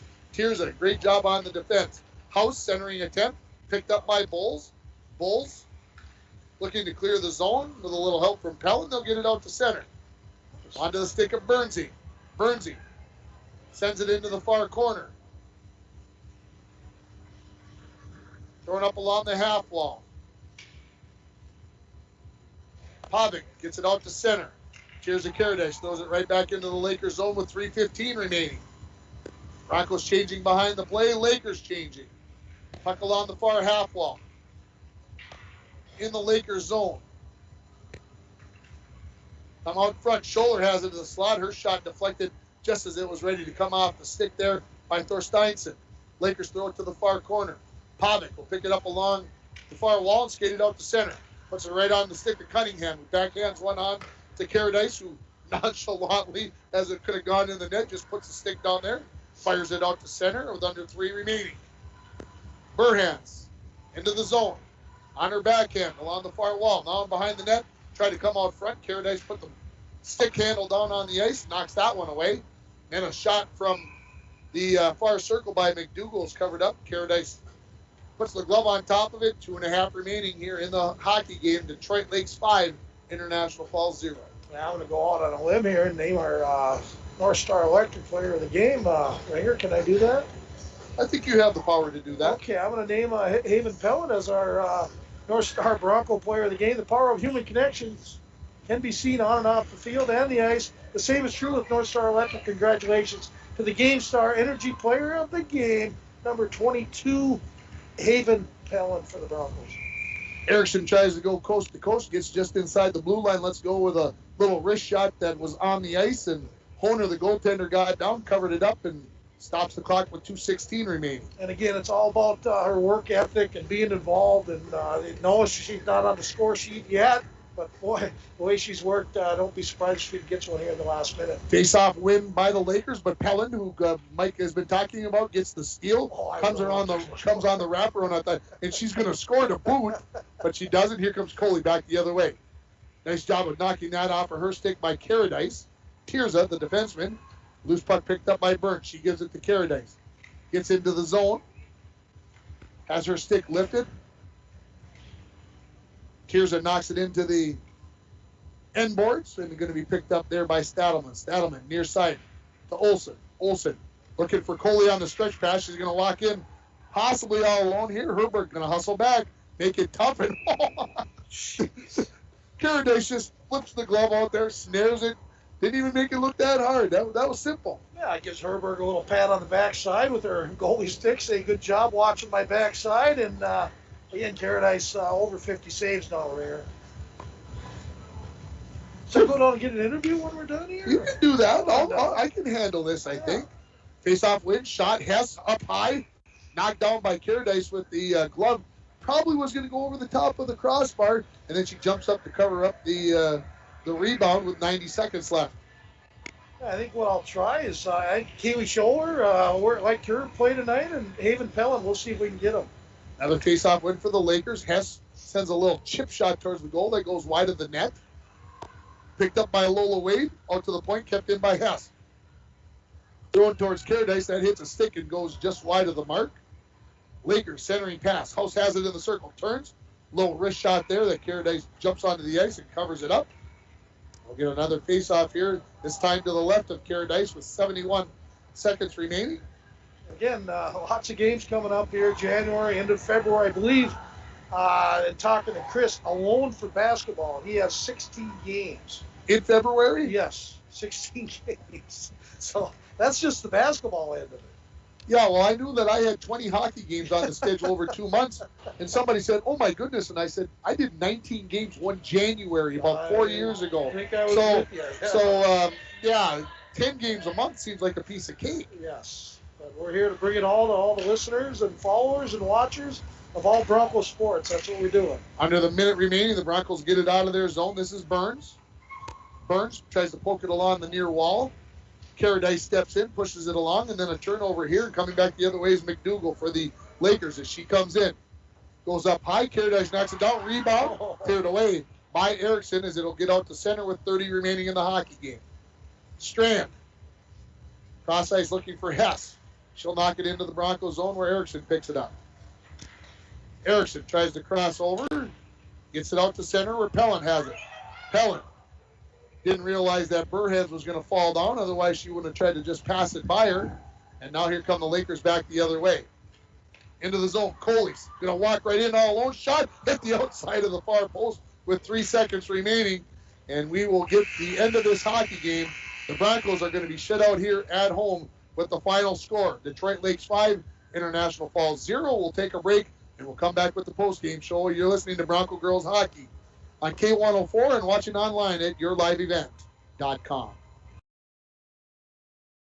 It's time to discover the new Buick lineup of craftsmanship and luxurious styling. Waschke Family GM Center has great deals on their expectation-shattering lineup, like the 2020 Buick Encore, the compact luxury SUV with a quiet, spacious cabin and comfortable seating up to 5. And the 2020 Buick Envision, the midsize SUV that's a joy to ride. Or go big with the 2020 Buick Enclave, tomorrow's SUV for today's family with seating up to 7. Waschke Family GM Center of International Falls. Visit waschkegm.com for more details.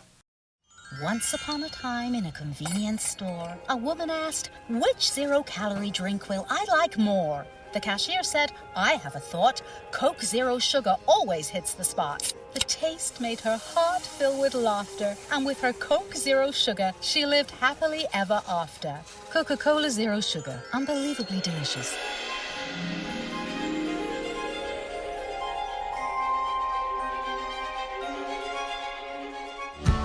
Enbridge's Line 3 replacement project will create thousands of family-supporting jobs. This $2.6 billion private investment in Minnesota will be an economic boost, bring extra county tax revenue for years to come, and a secure and steady supply of North American oil to fuel Minnesota's quality of life. We're focused on safety and ready to get to work. Learn more at enbridge.com/line3US. Place Line 3 near your community, and keeping everyone safe is our top priority. We have established robust COVID-19 safety rules for our workers, and when they're not at work on our project, they're advised to follow local health guidelines because we all want everyone home safe. For more information, visit enbridge.com/line3US.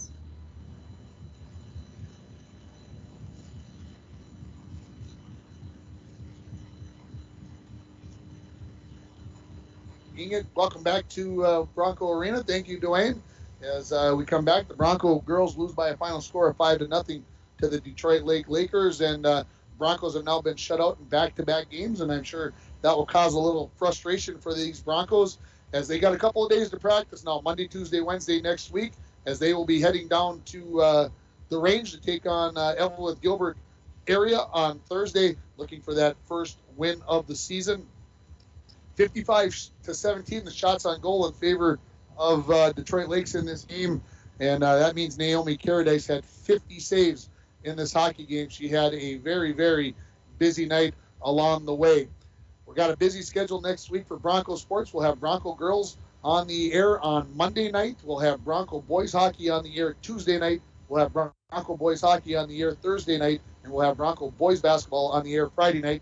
That to mix in with two Little Fork Big Falls games that will be on yourliveevent.com next week, and you will be well prepared next week for sports in the Borderland area, as we will have wall-to-wall sports along the way. Michael, you want to add anything in on? We got all our goal scorers in. And, I did not do the goal okay. scorers.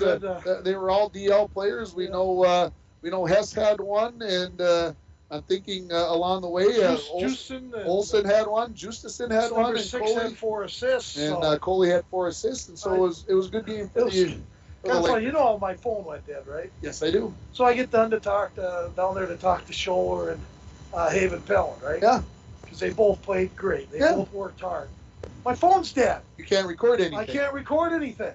So I said I'll come back next week and I want to interview you. But the big thing is what I told them both is the reason I wanted to interview them both is because they played hard. Okay? And I told them that's so important, that you girls, and they were excited, and both of them were sweating and tired, and I told them, it isn't how many goals you get or any of that. It's how hard you work and how involved you both were. Both of them were involved today. Haven Pellin, Kaylee Scholler, good job. I'll talk to them next week.